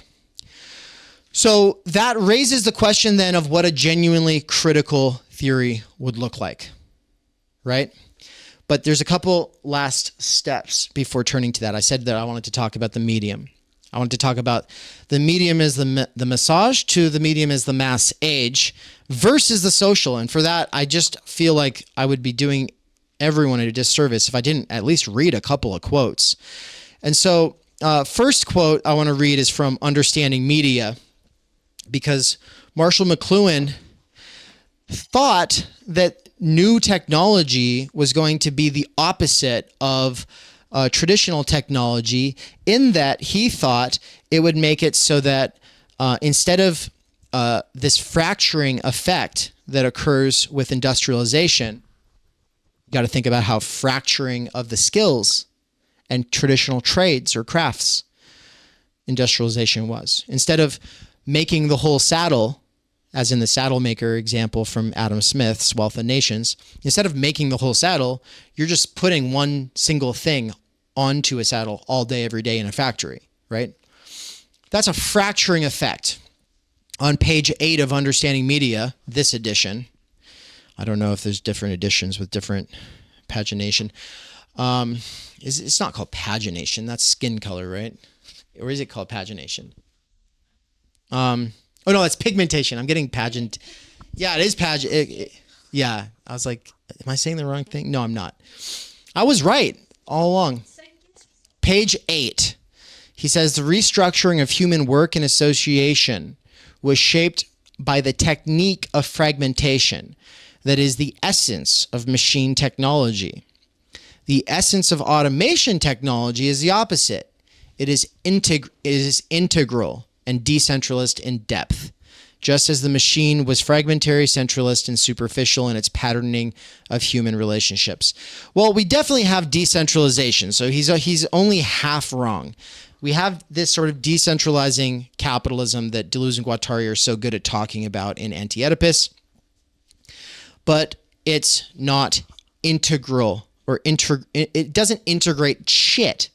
What are we talking about? Outside of me, like I've integrated like 50 professions into what I do on a daily basis with Theory Underground. Absolutely. But the overwhelming majority of people are not more integral. They're more fractured than ever before. We're not just fractured culturally by the fact that we don't share any cultural products that we can actually expound upon and elaborate through, like in deeper conversation. Like, oh yeah, like Ann and I just finished Kevin Can Fuck Himself on Netflix. Great show. Yeah, let's talk about it. Oh, we can't talk about it? None of you saw it, right? Versus a time, I think McLuhan was just kind of coming out of this time when, yeah, you could kind of assume anyone with an education has read the Iliad and some classic works of Shakespeare and, you know, Plato's Republic, the King James Bible, right? There was a canon. And I did do this already this year earlier with one of the CMT lectures, but part of the post-class fractured mass is the post-canon age, right? We don't have a canon. And in order to ever have some kind of like a shared identity, like you're going to have some shared set of reference points, right? We don't have that. So yeah, the essence of automation technology is the opposite, he thinks. Well, it could be. That's not impossible. I think that's what we want. We want this more integral life. We want this this world with more automation so that we can have our time, energy, and like become like petty polymaths instead of petty bourgeois, petty PMC, petty consumerists. And actually that's the kernel. Remember I was saying there's a kernel in each of these three ideologies. And the kernel of truth in consumerism is that, yes, everything meaningful in life ultimately does kind of come down to consumerism. It's just not all consumerisms are created equal, right? It's that through the hustle and grind, or at least applied discipline and self-sacrifice of the petty bourgeois kernel of truth, and the professional standards and rigor kernel of truth with the PMC, there's a higher kind of consumerism that comes from higher human capacities, which would also then be the basis for like a calling and or a purpose, right? And it's through successfully doing those things that you can actually get some like kind of real recognition, right? But your higher human capacities require time energy. And so time energy is the condition of possibility, which we symbolize with the possibility diamond inside of the necessity square for modal logic, and the time energy in the center of that diamond. So the conditions of possibility for higher human capacities, for exploring your talents, for discovering your talents, for cultivating your talents, right? The conditions of possibility are those time energy and obviously T cubed. All right. We've covered a lot of ground here. I know it's just kind of like this water hose effect. But basically what Marshall McLuhan is getting at on page 8 is what he talks about elsewhere in this text as the global village. He believed that technologies like the radio and the television were leading us towards basically all of us getting on the same page, right? It was this very optimistic, cosmopolitan sort of view. We'll all be a part of this global village. And that's where Baudrillard comes in as the sort of black-pilled Dark McLuhan. Dark McLuhan comes along and says, let's take that word mass and that word massage. Let's take the two parts of that and then separate them and point out, no, it's the mass age, right? So what is the mass? Like I said, I want to cash out a couple of quotes for you all. So I'm taking everything I'm saying to the bank and cashing it out for you all. Now you will have access. So the mass is everything that escapes the social. The social is what it's this idea that gets put together by political scientists, by social scientists, by sociologists. They go around with surveys, they have questionnaires, and they say, what do you think about this? What do you think about that? What do you think about this? What do you think about that? And then they come back and they go, we've compiled a bunch of data. And now we're going to interpret that data and we'll tell you what the social is. And Baudrillard's saying the social doesn't get at this obstinate mass. And so I'll read the very beginning. And this is what I'm hoping you will all go read in the next 2 weeks. I hope that you will read it, maybe silently in your head or listen to it via robot reader, and then come back to it and do an exegetical reading if you want a homework assignment from today. And shout out to Luke who did a homework assignment. So from last week, he did a reading of Weber's The Protestant Ethic, as well as a reading from Anthony Giddens. And so put your hands together for Luke, who did a homework assignment. Push the button, but I don't know if people can hear it. It doesn't seem to be going off on my side. All right, so this piece opens with the whole chaotic constellation of the social revolves around that spongy referent, that opaque but equally translucent reality, that nothingness, the masses. A statistical crystal ball, the masses are swirling with currents and flows in the image of matter and the natural elements. So at least they are represented to us.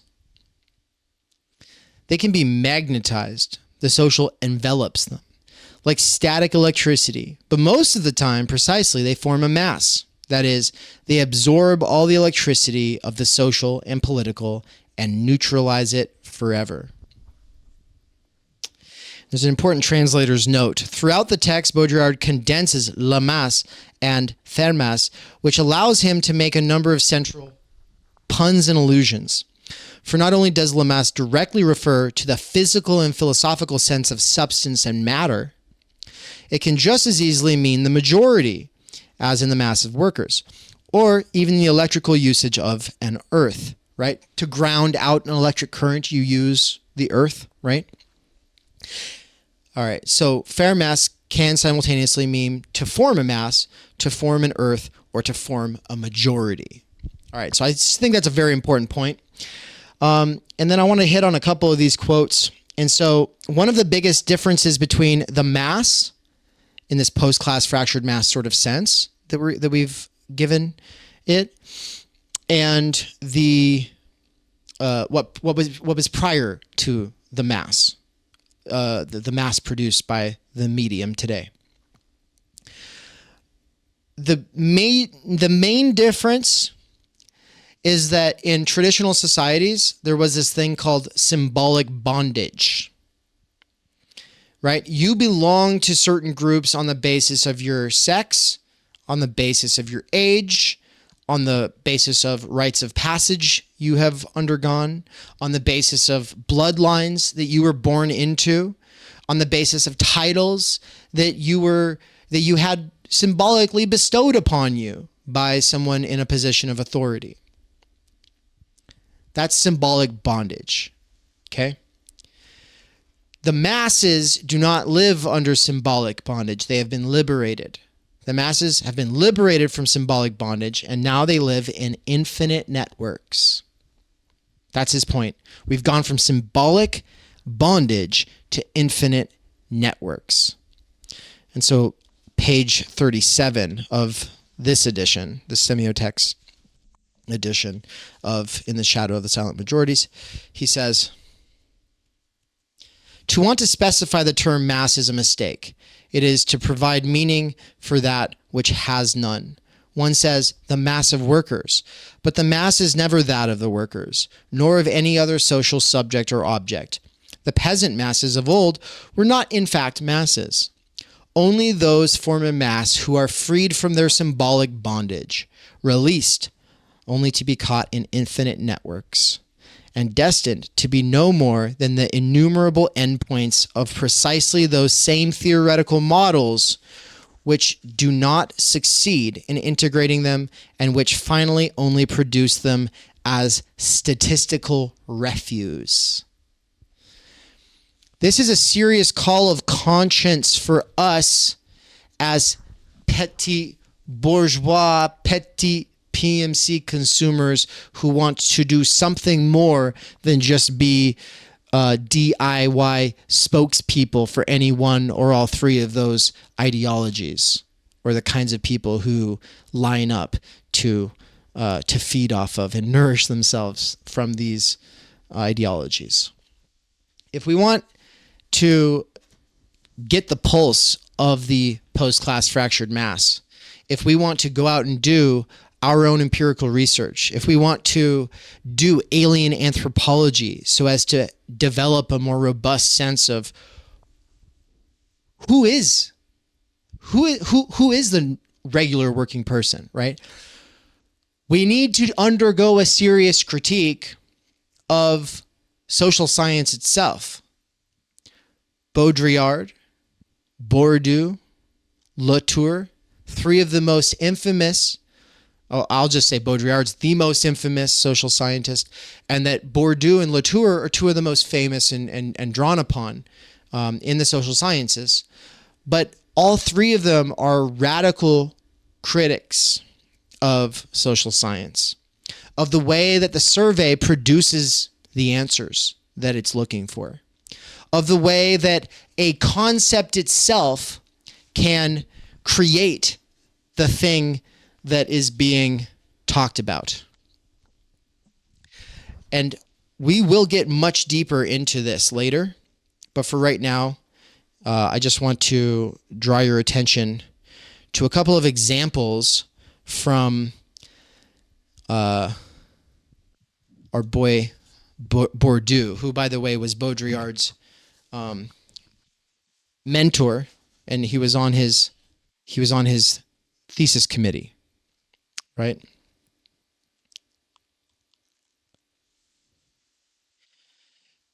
And we'll have to critique Bourdieu eventually as well, because I think he would probably say this idea that there are higher human capacities is one that is ideologically loaded, and this idea of high versus low is one that is based in the idea of culture versus nature, that is based in cultured humans versus uncultured humans. The uncultured, who are swines, who are poor, who are of some other kind of an essence, versus the cultured, who are more deserving. And the good and bad, and he says polite and impolite, or rough and crude, etc. He says around all of these you'll find a system of adjectives organized around oppositions of the type nature culture, that is dominated, fine crude, light heavy, distinguished vulgar.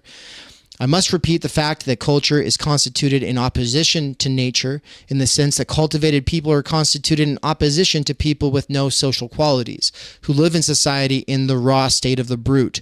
Look up the adjectives raw and brutal, and you will find an interesting cluster of attributes. When people speak of popular culture, they are creating a goat stag, which is something he gets from analytic philosophy. There is the cultivated being and the uncultivated person as a non-being, right? So popular culture gets at like this contradiction. It kind of contains it, right? He says they are speaking of a non-existent being. They are saying that there are people whose culture is what culture is defined against. Anyway, so Bourdieu's really good for a lot of things, but he doesn't ever take seriously the idea that some activities are genuinely more rewarding than others, and that some of the finer arts are more rewarding in their very nature. Like, they are actually better. And so, that's something I think that time energy theory is necessary for getting at. But his point is basically like, what really takes hold is not in these upper classes, the actually doing these higher human capacity activities. Instead, people show the signs of doing those things, right? We don't actually go on hikes, but if you scroll my Instagram for very long, you'll see a picture of a hike that we went on, and it gives the idea that we go on hikes a lot more than we do. Yeah. The last time Ann and I went on a big hike outside of Boise, she said, we should do this every week. And that was 2 years ago, and we haven't done enough. She's yelling, shut up. We did go on one since then. Anyway, we're busy people. All right. But the book I'm reading from here, I should have said this, by Bourdieu, it's Habitus and Field. It's his seminars. Stick around for a little while. You're going to get very acquainted with a lot of the stuff that he was doing in these seminars in the 70s and 80s. They're very, very important. And a lot of the most important stuff that he was doing gets watered down and then laundered through Foucault by sociologists who don't want to wrestle with the most problematic or troubling insights from Bourdieu that throw a real wrench in their mode. Okay. Yeah, they launder these insights through Foucault. That's how I say it. So let's turn here. He says, so the reason I turn to this is because going to the masses with some idea that they belong to some coherent whole and that they can ultimately be organized, and asking the masses questions is a problem. Not just because we bring our ideas of high and low into the analysis, but also because the words we use and the categories we use, they are arbitrary, but they've gained a sort of necessity, and they have like their own meanings outside of the ways that we are employing them, and we're not always aware of that. So I want to use a few examples of where he's problematizing this. He says, the critique of ordinary language, and this is page 110, his lecture from the 9th of November, 1982. He says, the critique of ordinary language, which is a phase in the history of science, he's talking about analytic philosophy, ultimately assumes a particular importance and usefulness in the social sciences. But this critique of language, which applies to all abstract concepts, is particularly difficult in the case of the social sciences, because naming things with words, in their case, plays a part in creating reality. You cannot simply say that notions should be subject to logical critique. We also need to know that this logical critique inevitably opens up onto a sociological critique insofar as words play their part, as I have said here on several occasions, in creating reality. If, for example, somebody says with authority that the King of France is bald, it is no longer a logical question. It is a political question. If somebody says with authority that a crisis is looming, they help to create that crisis. In other words, in the case of the social sciences, questioning the ontological status of the notions that we use to name the social world means questioning by the same token the political significance of the arbitrary use of notions which, when they are used with authority, to imply and postulate existence, go towards bringing into existence what they designate. I think that the simplest and most striking example would be that of the existence of the social classes. If it is a problem which, in a sense, is both insoluble and already decided, it is precisely because it is central to the paradox that I have been describing. To say that there are two classes is an assertion, but when it is made by somebody who is authorized to speak on the social world, this assertion helps to verify itself. It is self-validating. Skipping down, he says, in this light, granting language an ontological status and power implies letting language play an eminently political role. To say that something is, any assertion about social reality, it creates that reality. But notice that he said something specific, though. He said this like 4 times, but every time he said with authority. He doesn't mean saying it confidently. He's not talking about saying it with authority. Like that'd be me here saying, social classes exist. It's like, oh yeah, you said that with authority, Dave. No, that's not what he's talking about at all. He's talking about certain people holding certain positions that have a certain institutional authority. Those people saying certain things help create it. And I can think of no better example than the PMC who likes to use the phrase white supremacy. And I do think that they help create it and the crisis that they talk about. But that's a whole other topic, and if you're curious about it, go watch the conversation we had on the Swoletariats channel recently as we were talking about that movie, Am I Racist? I'm going to read a couple more quotes. Just because he's saying that he's not saying that these things are completely made up, but he is saying that talking about them helps create them in a certain sense. And he's saying that they might be indissoluble, meaning we can't get out of talking about them, but we need to be careful about how we talk about them, is what he's saying, because he is speaking to people with social authority, not like us. We can't get ourselves confused with the people he's speaking to. We don't have that kind of authority. We might be able to build some kind of authority through, I don't know, raising the standards on ourselves higher than they have been lowered by the PMC. Maybe it's possible. But he's not doing some like anti-class thing. On the following, like on page 112, he says culture not in the sense used by ethnologists, but in the sense that we usually understand it in a society divided into classes, contrasts with nature, that is, with the excluded, the dominated classes. Culture is what distinguishes the people in the dominant classes from the people in the dominated classes. On a linguistic level, for instance, we talk of crude words and rough language, which correspond to the raw as opposed to the cooked, in the traditional contrast between nature and culture. He gets that, I think, mostly from Claude Lévi-Strauss. But that's the point. The reason I want to draw your attention to that is because he's using the term classes here. He's employing those words, right? So he's not, so it would be easy to take what he's saying on page 110 and you just think he's just saying we shouldn't talk about class. When on page 112, he's going to go ahead and keep using class anyway, right? He just wants us to see that the creation of words can help us see something that we otherwise would have seen some other way, right? And in that sense, even talking about the post-class fractured mass could itself be taken to be a political act. It could be taken to be some kind of sabotage. And it will be by the people who are calling us feds in our comment sections on all the Chris Catrone videos recently, because a lot of these Rock Hill people and a lot of these anti-imperialist people like to say that we should just take money from the CIA at this point because we're so counter-revolutionary, obviously, right? Yeah, of course, it's going to seem like an ontological political attack because in a certain sense, yeah, we're making a claim about reality. On page 115, he says, this language has the political enterprise is a labor of language, working through and on words, exploiting the inherent property of language, and not only of language, to be able to distance itself from what it is saying and to describe things that do not exist. This language has the property of being able to speak in a vacuum when there is nothing to say. But even more strikingly, it has the property of being able to attack us with the ontological argument, and it constantly does so.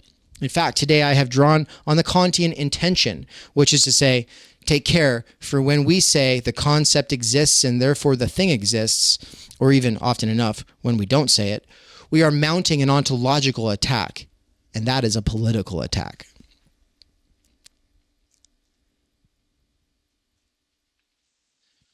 And then he uses a bunch of these different examples of how we all do this on a daily basis. There's a kind of unchecked reification and personification of the collective that we all do as armchair social scientists.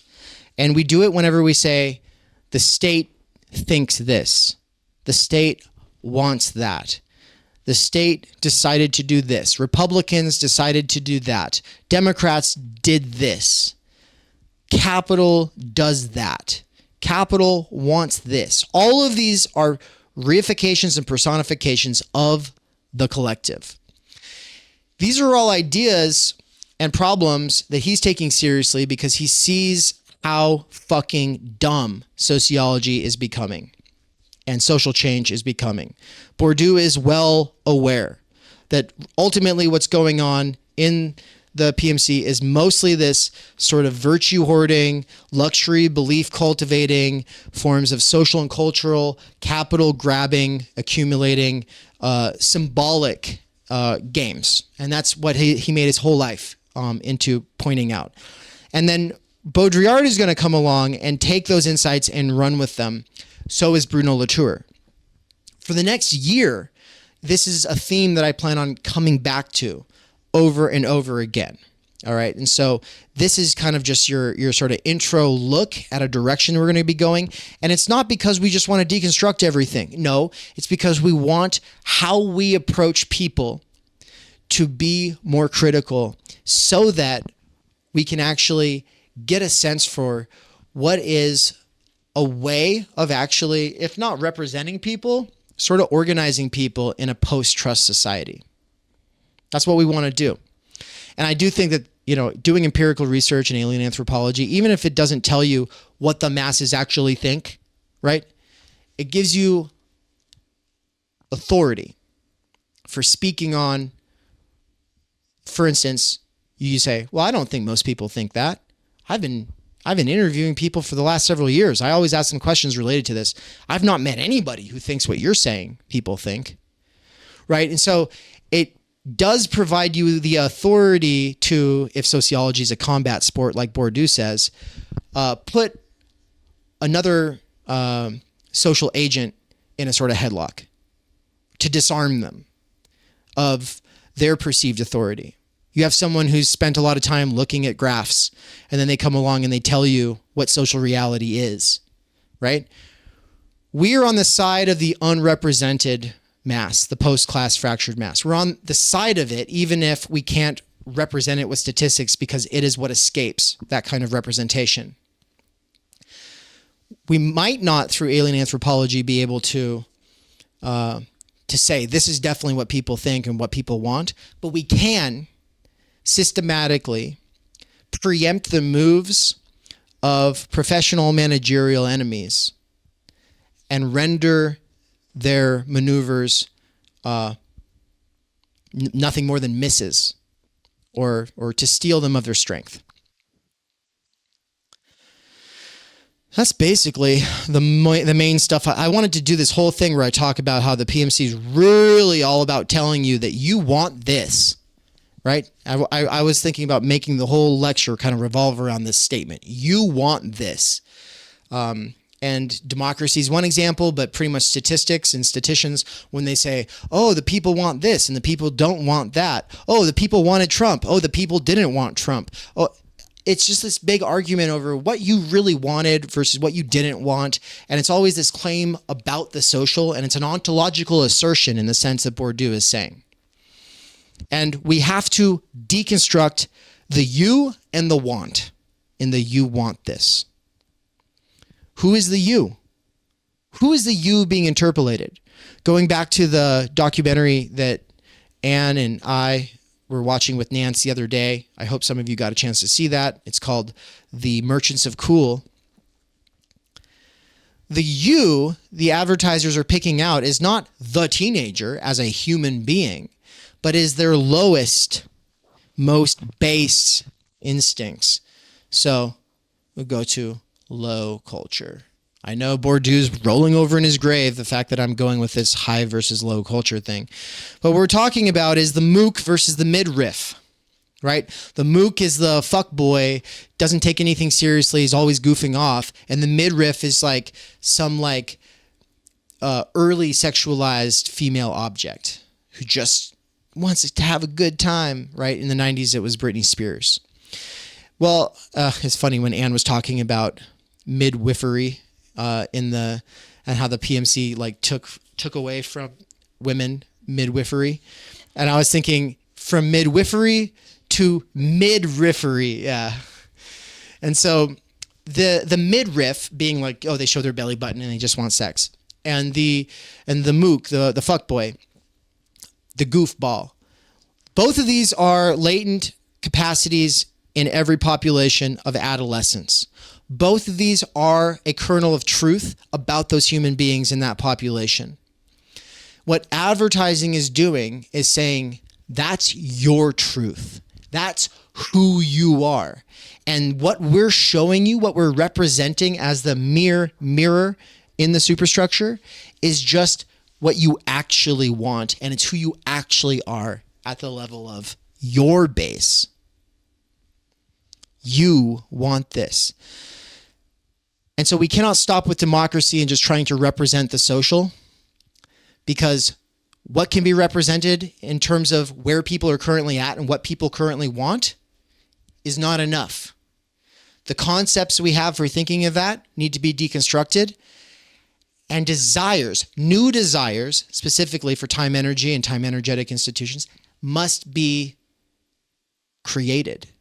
There's a kernel of truth in that human population that doesn't just want to be a midriff and doesn't just want to be a mook, but actually wants to be a human with a purpose beyond the profit motive. Thank you.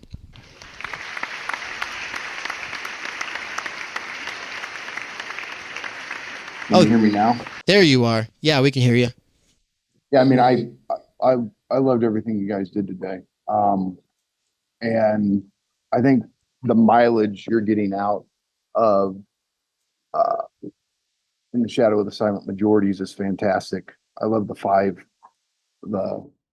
points or characteristics that you're detailing. I mean, for everybody else, like, there's this weird dynamic between Dave and I. Like, he knows that for years I've been working on this stuff with Baudrillard, but I keep it a secret from everybody.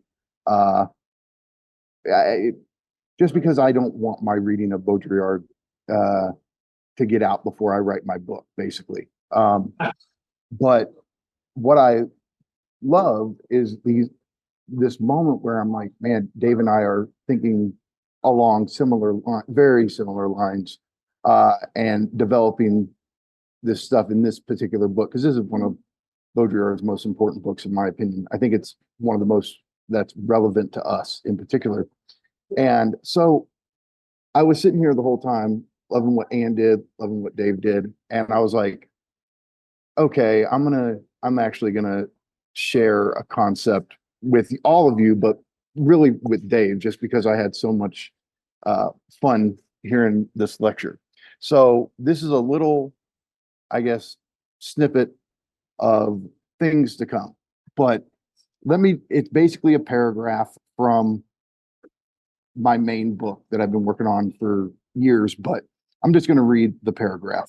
What followed was some of the best stuff from the entire session. Mike, you read a quote from the book he's been writing for years and shared a bunch of his thoughts about how the theory he's been working with relates to where we're coming at this from. And then the Swoletariat problematized Mikey's explanation, saying it was confusing. Mikey develops his concept in a more normie accessible way, which was basically we went from like a condensed to an elaborated form of the concept that he was introducing to us. And it's Mikey's own original concept. It's something really exciting in that sense. But all of the stuff that comes after this point is for subscribers only. These sessions would not be possible without those subscribers who are there at the time of this recording. So I want to say thank you so much to all of you, my subscribers, for making all of this stuff possible. And also to the patron people for funding the stuff that ultimately goes up for free. They, over at Patreon, pay for they fund everything that goes public. All right, so give it up to for the Patreon people. Thanks, patron people. But the subscribers are the people who want access to the weekly and monthly events at Theory Underground. And we've really essentialized and simplified and are focusing on this seminar approach because while we're teaching other courses, the seminar is a means for us to just kind of bring together various texts that we're working on and then expound on certain concepts that we think are essential for building this new milieu and its approach to the situation. So thank you for listening. If you want to get more involved, then you can become a subscriber. Just go to theoryunderground.com, click Get Involved. That's the best way. That's the best way to get involved. All right. Well, with that, we're going to roll the PSA. Thank you, everybody. Take care. We cannot do direct revolution, but the only way to lay the foundation for it is to do what you are doing to move the underground. It's a theoretically correct title. Welcome to Theory Underground, a place for workers with earbuds who are tired of letting others read and think on their behalf, slipstreaming our way into an understanding of the situation that short-circuits the deadlocks of our moment. Research at Theory Underground focuses on what is most important for understanding our current situation: theory of the subject, capital, time-energy theory, critical media theory, CMT, and the most essential critiques necessary for understanding why the theory, ideology, and common sense of influencers left to right misses the mark. Theory Underground is coming to a city near you. What that has meant in the last year is traveling across the United States, into Canada, and then all over Europe to promote our books, courses, and ideas related to time energy and underground theory. You've been reading Underground Theory. I'm a publisher and an editor. I run and review books. Literally, it's my living. This is the best edited collection I've ever read. Okay, picture this scene. America, early 2021. An Amazon warehouse worker arises from the emerging underground theory internet scene to create spaces for untimely topics and concerns that are too often neglected or kept in isolation today. Joined by a revolving cast of underground theorists, academics, and critics, he establishes what will become Theory Underground, a teaching, research, and publishing platform by and for working-class intellectuals, autodidacts, and academics who want to do more than they're able to do within the confines of academia. That warehouse worker's name is David McKerracher, and his book Timenergy is his first major contribution to the world of theory. It was recently reprinted with a foreword by none other than Slavoj Žižek, who also contributed to Theory Underground's latest book. My Bible, it's an excellent book. A collection of essays called Underground Theory. What you just heard is an excerpt from the Strange Exiles podcast, episode 23, where Bram from Strange Exiles interviewed me and Mikey. For those who don't know, Mikey is the author of the Dangerous Maybe blog. We are publishing one of his books here shortly at Theory Underground. He's also a lecturer at Theory Underground, and he's someone I've been friends and a collaborator with for over 10 years. But Most importantly for you all, he's a fantastic lecturer, and it's a crime that he has to do wage labor right now. One of the long-term goals of Theory Underground has been now for a couple of years to hashtag free Mikey. That is something that I've been really pushing, but first I had to get freed from wage labor, which was achieved this year. That's right. Thanks to my monthly seminar subscribers, I was able to quit Amazon and do Theory Underground full time. Now I'm announcing the next big phase of the plan, which is the Mikey Down Seminar. What monthly subscribers to the Mikey Seminar are paying for is a survey of philosophy, including deep dives into Žižek, Land, Lacan, Baudrillard, Bataille, Lyotard, and ultimately the whole history of philosophy. We're trying to build like this ongoing seminar, right? And that's what I really like about this thing, where, you know, if I'm teaching a main text, that's something I got to focus on. I got to really, but the seminar thing, we can do this stuff all the time where we dive deeper into concepts, we dive deeper into certain, you know, sections of books or whatever, and we can really do this nuanced stuff. I think that there's probably no better way for us to accelerate our learning in these areas than by slipstreaming Mikey. And that has been my belief for years and years and years now. It's official. You're able to help out. You're able to get involved. You're able to benefit directly from liberating him from wage labor. Get on it right now. Do it. Just go. Stop what you're doing. Go click the button, subscribe. This is what you do. Subscribe to him. If you're already signed up for the ongoing Theory Underground seminars, then that's the ones that I do with my wife, Anne. Though that's getting an upgrade, which means that I will be doing one session per month that is just me, and then I will also be doing the ones with Anne, which are a crash course in sociology, anthropology, the social sciences, and ultimately Marx, Heidegger, Levinas, Bourdieu, imminently critiquing pop psychology, sociology, self-help, and ultimately the doxa of our time. But if you would like to be a subscriber to both Mikey's seminar and the seminar that the Snellgrove McKerrachers are doing, then the best way is to become a Tier 4 subscriber, or you can be a Tier 2 subscriber to each of us. The reason this matters is because Tier 2 is like pretty much the best bang for your buck. It gives you huge discounts on all of the courses that we do. But if you can't afford it, Tier 4 is amazing because it gives you Tier 3 access at both Mikey's seminar and ours. And finally, not everybody has time to be part of these ongoing research seminars, and they just want to fund the paid content for the YouTube and podcast. And so thank you so much to our patrons over at Patreon. They're the ones funding all the free stuff. So big thank you to Bert, Marilyn, Carl, Sahil, Zozandra, Nikolai, Darian, Tyler, and Mandeep, and all the other wonderful patron people. Patreon people. And thank you to all the other wonderful Patreon people. Thank